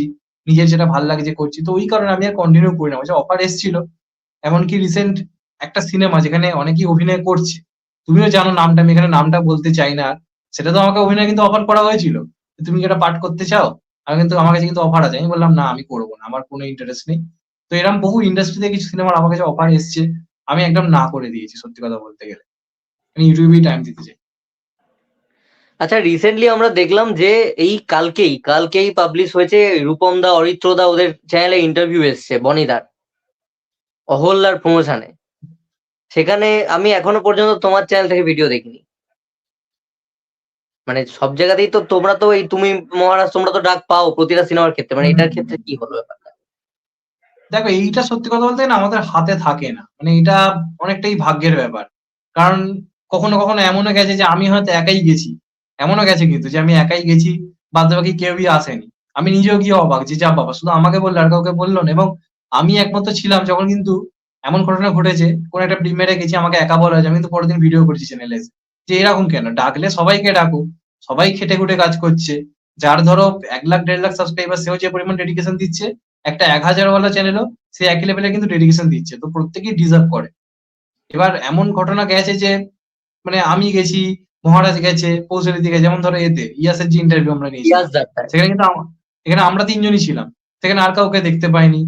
চেঙ্গিসের সময় সবাই গেছে, অরিত্রদাকে আমি দেখতে পাইনি, অরিত্রদা সেখানে ছিল না, মানে তখন সেখানে দেখতে পাইনি, বাকিরা ছিল। তো এইগুলো ঘটে, এগুলো আমাদের হাতে নেই, এগুলো কি বলবো বলো না, এগুলো কপাল। অনেক প্রিমিয়ার রয়েছে যে দেখছি সবাই গেছে, মানে খুব খারাপ লাগে যখন দেখি প্রিমিয়ারে আগের দিন কেউ দেখে রিভিউ মানে করে দিল কোনো বড় চ্যানেল থেকে, একটু হলেও খারাপ লাগে, কারণ জানি যে তারা পরে রিভিউ করলেও তাদের ভিউজ ভালো হবে, এটা জানা। তারা যদি 3-4 দিন পরে সিনেমা আসার পর রিভিউ দেয়, তার রিভিউ ভালো হবে। কিন্তু যারা ধরো ছোট চ্যানেল, একটু আমার কথা বলছি না, আমার থেকে অনেক ছোট চ্যানেলও রয়েছে, তাদের কিন্তু রিচটা হলো না। তারা যদি আজকে আগে রিভিউটা ছাড়তে পারতো, তারা একটা বেসিক অডিয়েন্স তৈরি করতে পারতো নিজের মতো করে, তার চ্যানেলগুলোকে চিনতো। তো এইটা সত্যি খারাপ লাগে, ডাকলে সবাইকে ডাকো, নাহলে কাউকে ডেকো না। আমি এই পন্থায় বিশ্বাসী বেসিক্যালি। আচ্ছা, তুমি দশম অবতারকে কি কপ ইউনিভার্স এটা মানো? মানে তোমার মনে একদমই হয় যে মানি। আমার মনেই হয়নি জিনিসটাকে তৈরি করা হয়নি ঠিক মতো করে, এই দুটো নস্টালজিয়াকে রাখা রয়েছে, জাস্ট ওই নস্টালজিয়াটা। কিন্তু একটা জিনিসকে যে বিল্ড আপ দিতে হবে, সেই বিল্ড আপটা একদম হয়নি, আমার ব্যক্তিগতভাবে মনে হয়নি। আরো অনেক বেটার করা যেত। আজকে মানে সূর্যবংশীতে যেভাবে জিনিসটাকে ম্যাচ করা হয়েছে, সেটাকে বলে কব ইউনিভার্স। লোকে হলে গিয়ে অবাক হয়ে যাচ্ছে এক একটা সিন দেখে। তো এখানে কি, এখানে আমরা ট্রেলারে যা দেখে গেছি সেই ধরনের ডায়লগ বাজি পুরো সিনেমা জুড়ে রয়েছে, তার থেকে এক্সট্রা তো কিছু সেইভাবে আমার তো অন্ততপক্ষে চোখে পড়েনি। তো আমার মনে হয় না এটাকে ঠিক ওই প্রপারলি কব ইউনিভার্স বলে দেওয়া যায় বলে, ওটা জাস্ট হাইপ বাড়াবার জন্য কব ইউনিভার্স করা হয়েছে, কিন্তু অরিজিনালি ওটা জাস্ট একটা সিনেমা, ওইভাবে কোনো ইউনিভার্স আমি ওটাকে বলতে চাই না। আচ্ছা, তুমি যদি কপ ইউনিভার্স সাপোজ কোনদিন সুযোগ পেলে ইন ফিউচার 15 বছর পর ডিরেকশনে গেলে বা কিছু করলে, তোমার কি ভিশন, মানে কি টাইপের তুমি দেখছো যে আমি কি গল্প তোমার চোখের সামনে ভাসছে যে তুমি এইটা ধরনের বানাতে চাও, তুমি কি করবে? কারণ আমরা দেখো ঘরে বসে প্রেডিক্ট করে দাও, আমাদের কাছে ইজি, আমরা অনেক কিছু বলি, মানে কিন্তু আবার যারা এক্সিকিউট করছে বিষয়টা সেটাও তো টাফ, তাদের ক্ষেত্রেও একটা টাফনেস থাকে, মানে তারা যে হয়তো আমরা খারাপটা বলছি দেখে টিকিট কেটেছি বলে দিচ্ছি, বাট সেই জায়গা থেকে তারা কিন্তু এই খারাপটা করতেও তাদের ইকুয়ালি খাটতে হয়েছে বা এ করতে হচ্ছে। তো সেটাই আমার তোমার কাছে থাকবে, তুমি অ্যাজ এ রিভিউয়ার তুমি যদি পরবর্তীতে যখন কাজ করবে, তোমার কি রকম ভিশন নিয়ে এগোবে তুমি? আমার একটা ব্যক্তিগতভাবে খুব ইচ্ছে রয়েছে যে প্রসেনজিতের তো এখন একটা মাস কামব্যাক খুব দরকার। প্রসেনজিতের একটা হিউজ মাস অডিয়েন্স রয়েছে, সেটা হারিয়ে গেছে, এবং প্রসেন চট্টোপাধ্যায় ভরসাও পাচ্ছে না করা। কারণ প্রসেন চট্টোপাধ্যায় ভাবছে আমি যদি এখন করি সেই ফিটটা হবে কিনা, সেই মানে ব্যাপারটা এখন এই মুহূর্তে নেই, যে কারণে প্রসেনজিৎ একটা মানে কনফিউশনের মধ্যে রয়েছে। তো আমার একটা ইচ্ছে রয়েছে, বাংলায় যে বিক্রম সিংহ হয়েছিল, বিক্রম সিংহটার আবার পার্ট 2 আনা হোক। ঠিক আছে, বিক্রম সিংহটার পার্ট 2 আনা হোক, সেখানে মানে লাস্টে ক্যামিও হিসেবে জিদ্দাকে আনা হোক, দেবদাকে আনা হোক। দেবদা চ্যালেঞ্জে যে পার্টটা করেছিল চ্যালেঞ্জ 2-তে, সেই পুলিশটাকে আনা হলো। আর জিদ্দা শত্রুতে যে পুলিশটা প্লে করেছিল, সেটাকে এনে একসঙ্গে একটা ইউনিভার্স করলে কিন্তু ওই সিনেমাটাকে বক্স অফিস হওয়ার থেকে কেউ আটকাতে পারবে না। মানে তুখর বিজনেস হবে। এর ফলে কি হবে, বুমবাদার একটা কামব্যাক হয়ে গেল, বুমবাদার একটা মেইনস্ট্রিম বড়সড় কামব্যাক হয়ে গেল। আর পরবর্তীকালে জিদ্দার অ্যাজ এ পুলিশ একটা ইউনিভার্স তৈরি হয়ে গেল, দেবদার অ্যাজ এ পুলিশ ওটাকে নিয়ে একটা আলাদা সিনেমা করা যেতে পারে। তো আমার করলে এরকম একটা মানে এটাই আমার প্ল্যানিং, আমি সবসময় এটাই ভেবেছি। যখন আমি কোনো চ্যানেলে কব ইউনিভার্স নিয়ে যখন কথা বলি, আমার মাথায় কেন জানি এটাই ঘোরে, মানে চাই এটা হোক, এবার জানি না কি হবে, দেখা যাক। আচ্ছা, দেবদা, জিদ্দা, বনিদা, ইয়াসদা, যাদের কথাই আমি বলি, অঙ্কুশদা, প্রত্যেকেরই ইন্টারভিউ তুমি করেছো। তো তাদের মধ্যে অফ ক্যামেরা কার সাথে এক্সপিরিয়েন্স খুব ভালো, এবং যদি কোনো মেমোরেবল মজার কোনো মুহূর্ত থাকে অফ ক্যামেরা? দেখো, বাকিদের যাদের কথা মানে যে কজন তুমি নাম বললে, তার মধ্যে একটা নামকে আমি একটুখানি মানে খুবই ব্যক্তিত্ব বা ভয় এরম ব্যাপার আমার মধ্যে ছিল যে এই লোকটার সামনে গেলে আমি ঠিক বসে কথা বলতে পারবো কিনা, সেটা হচ্ছে জিদ্দা। জিদ্দা। কারণ জিদ্দার একটা নিজস্ব অরা রয়েছে, জিদ্দা যখন দূর থেকে আসে না, আমি জাস্ট টান হয়ে দাঁড়িয়ে যাই, যে হ্যাঁ লোকটা আসছে যখন, যেন একটা অন্য পরিবেশ তৈরি হয়ে যায়, সবাই যেন মানে কিরম একদিকে শুধু তাকিয়ে রয়েছে। তো সেই লোকটা যখন ইন্টারভিউ অফার এসেছিল, আমি খুব নার্ভাস ছিলাম। বাদবাকি দেবদা বা তাছাড়া বনি বা কৌশানী মানে অঙ্কুশ ফঙ্কুশ, এরা কি, এদেরকে আমরা প্রত্যেকদিন সোশ্যাল মিডিয়াতে দেখতে পাচ্ছি, বিভিন্ন ইন্টারভিউ তাদের প্রচুর আসছে, যেখানে আমরা জানি যে এই মানুষটা এইভাবে কথা বলবে বা এইভাবে ব্যবহার করবে, এই আইডিয়াটা ছিল। কিন্তু জিদ্দার বেলায় আমি খুব নার্ভাস ছিলাম। কিন্তু মানুষটা এত ভালো, ১ম কথা আমাকে দেখে চিনতে পেরেছে। নিজের থেকে কথা বলেছে।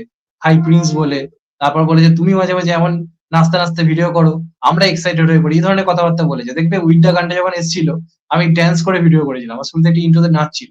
জিদ্দা সেটা দেখেছে। আমাকে বলছে যে, "আমি তোমার এই নাচটা দেখেছি। ভাই আমরা এক্সাইটেড হয়ে পড়ি মাঝে, মাঝে তোমার ভিডিও দেখে।" তো জিদ্দারটা মানে দুর্দান্ত একটা এক্সপেরিয়েন্স ছিল। আমি কখনো ভুলবো না। আর ইন্টারভিউ হওয়ার পর মানুষটা বলেছিল যে সমস্ত ইউটিউবারদেরকে এটা নাচ করেছিল। মানে 'রাগাটা' গানটা আমাদের সঙ্গে একটা ডান্স পারফর্ম করেছিল। মানে ওই দিনটা মেমোরেবল। মানে আমার ইউটিউব জার্নিতে আজ অব্দি আমি ওই দিনটা কোনদিন ভুলতে পারবো না। মানে মাথা থেকে বের হয় না এখন। তো জিদ্দার সঙ্গে সবথেকে মানে সেরা এক্সপেরিয়েন্স।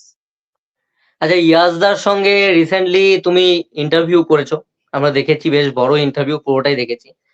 কোনো একটা ইয়াসদার বক্তব্য যেটার সঙ্গে তুমি দ্বিমত পোষণ করো? আমি একটা জিনিস শুনেছিলাম মাঝখানে, এটা আমি জানি না কতটা সত্যি, মিডিয়ায় খুব লেখালেখি হয়েছিল। যে ওই 'চিনেবাদাম' বলে যে সিনেমাটা, সেটার প্রমোশনটা সেক্ষেত্রে বেরিয়ে গেছিল। তার কারণ হচ্ছে একটা কালো অভিনেতাকে নাকি রাখা হয়েছিল বলে। মানে একটা কালো অভিনেতাকে নিয়ে নাকি খুব বড়সড় প্রবলেম ছিল ইয়াসের। যে পুরো সিনেমায় এরকম একটা কালো দেখতে অভিনেতাকে কেন রাখা রয়েছে। তো সেইটা আমার খুব খারাপ লেগেছিল। প্রচন্ড পরিমাণে খারাপ লেগেছিল। আমার তখন খুব রাগ হয়েছিল। আমি তখন চ্যানেলে তেড়ে রোস্ট করেছিলাম। এটা না খুব বাজে একটা জিনিস। একটা সিনেমায় ওই দেখতে ফর্সা না কালো ওটা কোনো ম্যাটার করে না। আজকে ধানুষ, তার না আছে সিক্স প্যাক। এক কথায় বলতে গেলে তাকে কিন্তু বিচ্ছিরি দেখতে। আমরা যদি ভেবে দেখি ধনুষকে কিন্তু বিচ্ছিরি দেখতে। আমরা যেমন চারপাশের লোকজনকে রাস্তায় দেখে বলি যে একে ঠিক দেখতে ভালো নয়। ধনুষকে কিন্তু সেরকম দেখতে। কিন্তু ধনুষ কিন্তু ইনফ্যাক্ট আজকের সাউথের ওয়ার্ল্ড প্রতিটা অভিনেতাকেই আমরা বলতে হ্যাঁ, পারি গুড লুকিং তো নয়। হ্যাঁ, হ্যাঁ। একদম, একদম, একদম। তো সেইটা আমি একদমই একমত পোষণ করি না। আমি জানি না সেই মেন্টালিটি থেকে সে বেরিয়ে এসছে কিনা। আমি তো চাইবো সে বেরিয়ে আসুক। কিন্তু ওটা আমার সত্যি খুব খারাপ লেগেছিল। কেন মিথ্যে কথা বলব? খুব খারাপ লেগেছিল। মেন্টালটা কি মানে কেন তোমার মনে হয় যে ফেল কেন করলো মেন্টালটা? মেন্টাল কিন্তু সিনেমাটা খারাপ ছিল না। আমার কেন জানি না মনে হয়েছিল মেন্টাল সিনেমাটা অনেকটাই বেটার। অনেক বেটার করার তারা চেষ্টা করেছিল। কিন্তু প্রবলেম হয়ে গেছে কি ওটার যে লাভ স্টোরিটা। মানে ট্রেলারে যেভাবে ইয়াস আর নুসরাতের প্রেমটা দেখানো হয়েছিল, ব্যক্তিগত জীবনে এদেরকে না লোকে একদম পছন্দ করে না। মানে ইয়াস নুসরাত এই জুটিটার কিছু কারণও রয়েছে, যে কারণে লোকে এই জুটিটার নাম শুনলেই বলে যে, "না, এই কাজটা দেখব না।" এরকম কিছু, কিছু জুটি রয়েছে যেমন বনি কৌশানি জুটি, ইয়াস নুসরাত জুটি। এই জুটিগুলোকে লোকে পছন্দ করে না। ওটা একটা অবশ্যই বড় কারণ। আর প্রেমটা সিনেমার মধ্যে একদম ভালোভাবে করা হয়নি। সিনেমাটা যতক্ষণ প্রেম চলছে না, অনেকেই রয়েছে অডিয়েন্স বলছে বিরক্তিকর লাগছে। মানে আমি নিজের কানে এটা মানে দেখেছি, শুনেছি পুরোপুরি। তো সেটা একটা বড় প্রবলেম করেছে। তবে আমার মনে হয় অডিয়েন্স একবার বিশ্বাস করে যেতে পারত। কারণ সাউথে অনেক বাজে কমার্শিয়াল সিনেমা আছে। যেমন এই যে 'গুন্টুর কারাপ'। আহামরি তো কিছু নয়। সেটা কিন্তু অনেক বেটার বিজনেস করেছে। লোকে অন্ততপক্ষে গেছে। তো সেই হিসেবে চলাটা দরকার ছিল। কারণ ইয়েস আমি বলব ওটাতে অনেক বেটার কিছু করার চেষ্টা করেছিল। ভালো ভিলেন ছিল। যেটা এখন বাংলায় খুব কম হয় ভিলেন চরিত্রকে গুরুত্ব দেওয়া। তো চলা উচিত ছিল। তবে চলেনি আমার মনে হয় রোম্যান্স মানে দিকটা যদি আরেকটু বেটার হতো, আই থিংক ওয়ার্ক করত। আচ্ছা, তোমার প্রথম সিনেমা হলে কোনটা দেখা? আমি ১ম বাংলা সিনেমা আমার মনে পড়ছে এটা দেখতে গেছিলাম সম্ভবত 'সাথী'। তখন অনেক ছোট। তারপর তখন কিছু মানে বুঝতেও পারিনি। শুধুমাত্র এন্ট্রিতে সিটি পড়ছে এরকম ব্যাপার-স্যাপারই মানে ফিল করেছিলাম। তারপর দেখতে গেছিলাম এটা প্রসেনজিতের যে সিনেমাটা এসেছিল, 'রাজু আঙ্কেল'। 'রাজু আঙ্কেল' দেখতে গিয়ে তখন সিনেমাটা অনেকটা বুঝি। তাই ১ম যদি এক্সপেরিয়েন্স বলো তাহলে সেটা 'রাজু আঙ্কেলের' কথাই বলব। আর ১ম দেখতে যাওয়া ছোট বয়সে কিছু বুঝতে পারছি না সবার সঙ্গে গেছি, সেটা হচ্ছে 'সাথী'। আর ১ম হিন্দি সিনেমা আমি মনে হয় গেছিলাম এটা, নামটা ভুলে যাচ্ছি তোমার। 'ফির হেরা ফেরি'। 'ফির হেরা ফেরি' ১ম আমি মানে হিন্দি সিনেমা দেখতে গেছিলাম। তখন ওই সিনেমাটা নিয়ে আলাদাই পরিবেশ। বন্ধু-বান্ধব মিলে সবাই যাচ্ছে হলে মজা পাওয়ার জন্য। তো ওইটা তখন দেখতে গেছিলাম। আচ্ছা, এই যে আমাদের স্টার ওয়ার্শিপিং যে ব্যাপারটা রয়েছে, স্টারদেরকে, যে সুপারস্টারদের তাদের এই যে দুধ ঢালা, মালা পরানো, এই যে জিনিসগুলো রয়েছে, অনেকেই মত পোষণ করে যে এইটা তো ঠিক নয়। মানে তারাও তো একটা মানুষ, কেন এরকম করবে? এটা ইন্ডিয়াতে হয় বা কিছু। যদিও আমি এটা বলে নিই এখানে, তোমায় জিজ্ঞেস করার আগে, এটা কিন্তু শুধু ইন্ডিয়া ব্যাপী নয়, এটা সারা বিশ্বেই হয়। আজকে জাস্টিন বিবারের ক্ষেত্রেও যে উন্মাদনা মেয়েদের থাকে, তরুণ-তরুণী বিদেশে থাকে, সেটা এনরিকের ক্ষেত্রেও থাকে। আমরা যদি বড়, বড় ভিডিও আমরা চেক করি তাদের, তো সেখানেও দেখা যায় যেটা হয়। কিন্তু বাংলার ক্ষেত্রে আমি দেখেছি যে বাঙালিদের এইটা আছে যে কেন ভাই দেবজিৎকে নিয়ে কেন দুধ ঢালা হবে, মালা পরানো হবে?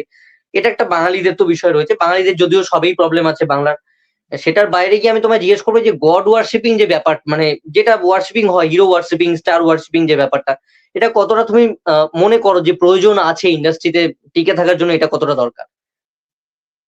দরকার তো অবশ্যই রয়েছে দরকার মানে এই অডিয়েন্সটা যদি তোমার না থাকে, তারা তোমার জন্য পাগল। আজকে তারা পুজো কেন করছে? কারণ সেই ম্যাডনেসটা সেই সুপারস্টার তৈরি করতে পেরেছে বলে। মানে আজকে ধরো মেইনস্ট্রিম কমার্শিয়াল সিনেমার যারা স্টার তাদের নিয়ে কিন্তু এগুলো হয়। যারা অন্য ধরনের সিনেমা করে তাদের নিয়ে কেন হচ্ছে না? কারণটা কি? তারা এমন কিছু বড় পর্দায় করছে না যেটা দেখে লোকজন মনে করছে যে এই লোকটা সব করতে পারে। এই লোকটার মধ্যে দিয়ে ব্যাপার রয়েছে। সবথেকে বড় উদাহরণ হচ্ছে রজনীকান্ত। রজনীকান্তকে নিয়ে তুমুল লেভেলের মাতামাতি হয়। সেটা কেন হচ্ছে? কারণ লোকটা ওই যে অবিশ্বাস্য ঘটনাগুলো দেখাচ্ছে, লোকে সেটাকে ফিল করে যেন ভাবছে যে ওই লোকটা ভগবান, ওই লোকটা সবকিছু করতে পারে। তো সেই কারণে কিন্তু পুজো হচ্ছে। পুজোটা কিন্তু এই কারণে শুধুমাত্র ফ্যান হিসেবে কিন্তু নয়। লোকটা সেই নিজে সেই ক্রেজ তৈরি করতে পেরেছে। আজকে বাংলায় তো জিৎ দেবের পরে আর কারোর তো আমি দেখতে পাই না। খুবই কম হয়। জিৎ দেবের বেলায় বোঝা যায় যে হ্যাঁ, সিনেমা আসছে। আজকে যদি জিৎ দেবের বেলাতেই পুজোটা বন্ধ হয়ে যায়, যে সমস্ত আঁতেলেরা এই কথাটা বলছে যে কেন হচ্ছে, কি হচ্ছে, কি হচ্ছে? কেন বলছে বলতো? কারণ তাদের সিনেমা যেগুলো যখন আসে না কোন রকম বোঝাই যায় না আসছে বলে। কেউ জানতে পারে না।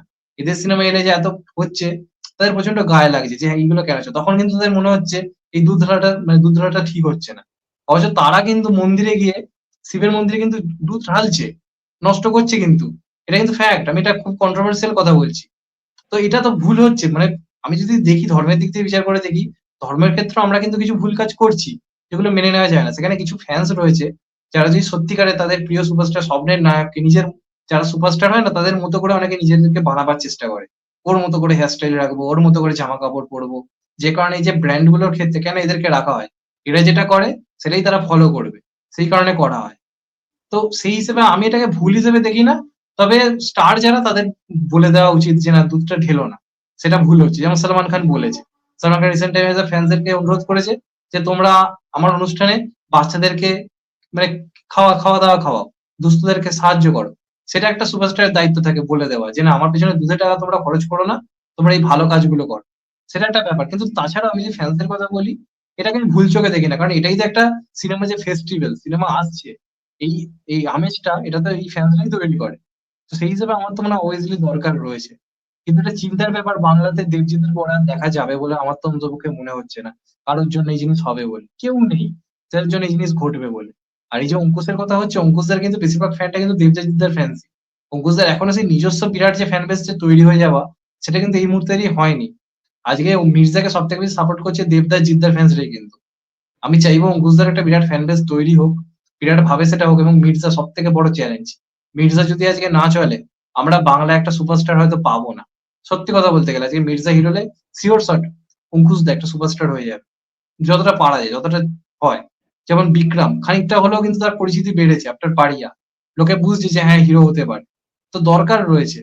আফটার দেবজিৎ আমার মনে হয় বিক্রম অঙ্কুশই একমাত্র যাদেরকে নিয়ে পরবর্তীকালে একটা ক্রেজ তৈরি হবে। এছাড়া কারোর তো মনে হচ্ছে না। তো যারা বলছে হওয়া উচিত নয়, তারা বুঝতে পারছে না ইন্ডাস্ট্রিটাই শেষ হয়ে যাবে যদি ওই জিনিসটা বন্ধ হয়ে যায়। আচ্ছা, এবার তোমার বিষয়ে আসি যে তুমি যে YouTube এ এতদিন ধরে রয়েছো, YouTube এর ১ম রেভিনিউ দিয়ে কি করেছিলে? ১ম রেভিনিউ আমার যখন হয় আমার হতে অনেক টাইম লেগেছিল। দেখো তোমরাও জানো আমিও জানি $১০০ হলে তবে টাকা তোলা যায়। এবার ফার্স্ট যখন আমার $১০০ হয়েছিল, আমার হতে সময় লেগেছিল ৭ থেকে ৮ মাস। যখন ফার্স্ট ঢোকে মানে সে একটা আলাদাই আনন্দ। মানে এখন তার থেকে হয়তো অনেক বেশি ইনকাম হচ্ছে কিন্তু সেই আনন্দটা হচ্ছে না, যতটা সেই ১ম টাকা ঢোকাতে হয়েছিল। তো সেটা বেসিক্যালি যেটা করেছিলাম কি সাধারণ মানুষদের হেল্প করেছিলাম। দেখবে রিসেন্টলি আমি একটা ভিডিও করেছি আমার চ্যানেলে সেটা ছেড়েও ছিলাম। আমি একটা জায়গাতে গিয়ে কিছু মানুষকে হেল্প করেছি। আমার সম্ভবত জন্মদিন নাকি একটা ছিল। তো সেদিন গেছিলাম। তো আমি তখনও ওটাই করেছিলাম। এবং তার পাশাপাশি আমার যারা ফ্যামিলিতে যারা ১ম থেকে আমাকে সাপোর্ট করেছে, আমার মামার বাড়ি বলি, আমার বাড়ি বলি, তাদের মধ্যে হালকা আরকি পার্টির মতো একটা হয়েছিল। এইভাবেই করেছিলাম বেসিক্যালি। আচ্ছা, অ্যাক্টরদের মধ্যে তোমার অনেক বড় পরিচিতি আমরা জানি, বা তোমাদের রিভিউয়ারদের সিনেমা আর্টিস্ট অনেকেই ক্লোজ আছে, আমাদের সবারই কেউ না কেউ আছে। তোমার ক্ষেত্রে যদি আমি বলি যে তোমার কাছে একদম নিজের দাদার মতন ভালো কোনো অভিনেতা যার সঙ্গে তোমার হয়তো কথাবার্তা হয়, কনভারসেশন হয়, বা মাঝে মাঝে ফোনে কথা হয়, সেরকম কোনো অভিনেতা যদি থাকে তোমার ক্লোজ? সেইভাবে খুব ক্লোজ জায়গা কারোর সঙ্গে সত্যি কথা বলতে গেলে তৈরি হয়নি। মানে যখন দেখা হয় প্রচুর পরিমাণে ভালোভাবে কথা হয়েছে, হয়েছে। যেভাবে ক্লোজ জায়গা হয় তবে এটুকু বলতে পারি ইন্ডাস্ট্রি অনেক স্ক্রিপ্ট রাইটার রয়েছে, অনেক পরিচালক রয়েছে, যাদের সঙ্গে প্রায় কথা হয়। মানে প্রচুর পরিমাণে কথা হয়। যেমন ধরো অর্ণব ভৌমিকদা, এই যে পরিণীতার যে রাইটার বা এখন যে প্রচুর কাজ করছে, অর্ণবদার সঙ্গে প্রচুর কথা হয়। আরো ইন্ডাস্ট্রি অনেক রয়েছে। সৃজিত মুখার্জির সঙ্গে আমার অনেক টাইম কথা হয়েছে। তবে আফটার দশম অবতার রিভিউ কথাবার্তার পরিমাণটা অনেকটা কমে গেছে। কথাবার্তাটা একটু কম হয়। তবে হ্যাঁ, মানে কয়েকজন রয়েছে যাদের সঙ্গে কথা তবে কোনো স্টারের সঙ্গে এখনো সেই জায়গাটা তৈরি হয়নি। তবে অনেকে রয়েছে উইশ করে, জন্মদিনের উইশ করেছে। মানে ম্যানেজারের মাধ্যমে হয়তো উইশ করেছে যে, "হ্যাঁ, চলো আজকে আমার তরফ থেকে তোমাকে একটা বার্থডে জানালাম।" এই জিনিসটা ঘটেছে। কেন মিথ্যে কথা বলবো? রিসেন্টলি তোমাদের একে সৃঞ্জয় দাকে মানে শারদ মিউজিকের সৃঞ্জয় দাকে জিদ্দা উইশ করেছে। এইভাবে দেখবে সে ভিডিও করেছিল। তো এরকম ব্যাপার ঘটেছে। তবে কারো সঙ্গে সেই ক্লোজ বন্ধুর মতো ব্যাপার এটা এখনো অব্দি মানে হয়নি। রিভিউয়ার্সদের মধ্যে সবচেয়ে ক্লোজ কে? রিভিউয়ার্স দের মধ্যে প্রত্যেকেই আমার ক্লোজ। মানে আমার সঙ্গে কারোর কোনো রকম কোনো দূরত্ব কিচ্ছু নেই। প্রত্যেকের সঙ্গে সমান রকম কথা হয়। এই মুহূর্তে YouTube ২ টো ভাগে বিভক্ত রয়েছে। আমি খুব ভালো করে জানি, তুমিও খুব ভালো করে জানো। একটা ভাগ এইদিকে, একটা ভাগ এইদিকে। আমি ২ টো ভাগের মধ্যে স্যান্ডউইচ। আমি দুটো দিকেই রয়েছি। আমার কারোর সঙ্গে কোনো নেই। তবে প্রত্যেকের সঙ্গে আমার মানে কারোর সঙ্গে কম বেশি আমি বলতে পারবো না। প্রত্যেকের সঙ্গেই রোজ কথা হয়, প্রায়ই কথা হয় সিনেমা-টিনেমা নিয়ে। সেটা মহারাজের সঙ্গে হোক, সেটা আর্টিস্টিক সেভেন সেন্স এর সাগর নীলের সঙ্গে হোক, প্রত্যেকের সঙ্গে আমার সম্পর্ক মানে প্রত্যেকের সঙ্গে ভালো। তোমার ওই যে একটা স্টেশনের মালিককে নিয়ে ভিডিও এসেছিল, স্টেশনের মালিকের সঙ্গে সম্পর্ক ভালো হয়েছে?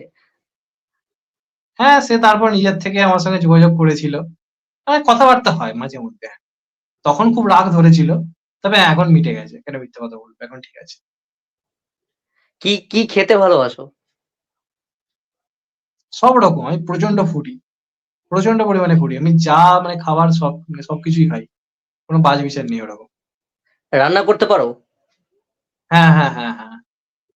রিসেন্টলি শিখেছি। করি মাঝে মধ্যে চিকেন-টিকেন, চাউমিন-ফাউমিন করতে পারি এখন করি মোটামুটি। ধরো তুমি সিনেমার রিভিউ-টিভিউ করছো, প্রচুর মাথাটা ধরেছে, একটু হাফ বেলা এইসবের থেকে বিরত নিলে, মানে বিরত থাকলে বা তুমি মানে সেই সময় পড়াচ্ছও না, কিছুই না। ওই অবসর টাইমটাকে কিভাবে তুমি ইউটিলাইজ করবে? আমি তো সবথেকে বেশি যেটা করি কানে হেডফোন দিয়ে গান শুনতে। ওটাই সবথেকে আমার মানে রিল্যাক্স দেয় প্রচন্ড ফেভারিট সিঙ্গার পরিমাণে। কি? ফেভারিট সিঙ্গার রিসেন্ট টাইমে তো অবভিয়াসলি অরিজিৎ সিং। ফিমেলের মধ্যে শ্রেয়া ঘোষাল, এটা নিয়ে কোনো ডাউট নেই। তবে যদি আগের কিছু নাম বলতে বলো তাহলে অবভিয়াসলি মোহিত চৌহান রয়েছে। মোহিত চৌহানের আমি বিরাট বড় ফ্যান। মোহিত চৌহানের গান তো এখনো শুনি। তারপর ধরো আতিফ আসলাম। আতিফ আসলাম এখন ২ দেশের মধ্যে ঝামেলার কারণে সে করছে না। আশা করছি যে তার একটা কামব্যাক হবে। আতিফ আসলাম খুব প্রিয় এবং আরেকজন রয়েছে যে হারিয়ে গেছে এখন, কুনাল গাঞ্জওয়ালা। কুনাল গাঞ্জওয়ালা বাংলাতে এসে বাংলা মিউজিককে অন্য লেভেলে নিয়ে গেছিল, বাংলার গানকে। তো তারা এই কজনই মানে বলতে গেলে ফেভারিট। বাংলা গান শোনা হয় তো? হ্যাঁ, অবভিয়াসলি বাংলা গান তো প্রচুর শুনি। তবে বেসিক্যালি ওই এরাটা যেটা ওই ২০০৭ থেকে ২০১৩ অব্দি যে এরাটা ছিল, চিরদিনই তুমি যে আমার, প্রেম আমার, অমানুষ, ওই টাইমের গানই বেসিক্যালি শুনি। এখন এই গানগুলো একবার শুনছি, দ্বিতীয়বার শুনছি এরকম সত্যি মনে হয় না। একমাত্র রাবণের যে গানটা এসেছিল, তোমার ১ম যে গানটা এলো কেউ জানে না, ওই গানটা আমি এখন প্রচুর পরিমাণে শুনি। এখনো ভাল লাগে। এছাড়া আর তেমন কোনো গান আসেনি যেটা আমি এখনকার দিনে একবার শুনে ১০ বার শুনবো এরকম ফিল হয় না। সেই পুরোনো গানগুলোই মানে বেসিক্যালি যেন সেই ফিলটা দেয়। আচ্ছা, একদম লাস্টে তোমাকে যারা ভালোবাসে, তোমার ফ্যান্স বলবো, তোমার বন্ধু বলবো, যেটাই বলি, তোমার যারা সাবস্ক্রাইবার্স রয়েছে, যারা হয়তো আমার এই ভিডিওটাও দেখবে, বা আমার যে দর্শকরা রয়েছে তাদের উদ্দেশ্যে যদি কিছু একটু বলো। যারা আমার ফ্যান্স বা দর্শক তাদেরকে আমি আমার ভগবানের চোখে দেখি। এটা আমি আগেও বলেছি, বিভিন্ন ভিডিওতে বলেছি। কারণ তারা না থাকলে আমার কোনো অস্তিত্বই নেই। কোনো অস্তিত্ব নেই। তারা যদি আমার ভিডিও কোনদিন দেখা মানে ঠিক করে যে এর ভিডিও আজকে দেখবোই না চল। আর দেখবোই না। আমার চ্যানেলে কোনো অস্তিত্বই থাকবে না। তাই আমি প্রত্যেকটা টাইমে ঠিক করি না অডিয়েন্স এর সঙ্গে কোনো রকম কোনো ভুল কাজ আমি করব না। একটা সময় হয়তো হতে পারে কোনো সময় হয়তো আমি একটু ভুল করেছি। মানে যখন আমরা কি বলি, যখন আমাদের মধ্যে সেই পরিপক্কতা আসে না, ম্যাচুরিটি আসে না, আমরা মাঝে মধ্যে কিছু ভুল করে ফেলি। প্রত্যেকের লাইফে এই জিনিসটা ঘটেছে। তো সেই ভুলটা থেকে সরে এসে লাইফে এগিয়ে দাঁড়াতে হবে, এগিয়ে যেতে হবে এবং obviously সেই অডিয়েন্স যারা আমার পাশে থেকেছে ১ম থেকে আমার বিপদে আপদে প্রত্যেকটা মুহূর্তে, তাদেরকে obviously থ্যাংক ইউ, দিলসে ধন্যবাদ। এটাই বলব। আর এইভাবেই পাশে থাকো। মানে আমাদের প্রত্যেকের ভিডিও দেখতে থাকো। শুধু যে আমার ভিডিও দেখতে হবে, ওর ভিডিও দেখতে হবে না। এমন ব্যাপার নয়। ফিল্মস্টার প্রোগ্রাম লাইভেরও ভিডিও দেখো। ও খুব খেটে কাজ করে। তো প্রত্যেকেই বলব যে প্রত্যেকের চ্যানেলে কাজ দেখো। একে অপরের চ্যানেলকে সাবস্ক্রাইব করো। প্রত্যেকে মানে গ্রো হোক এটাই চাই। Thank you so much.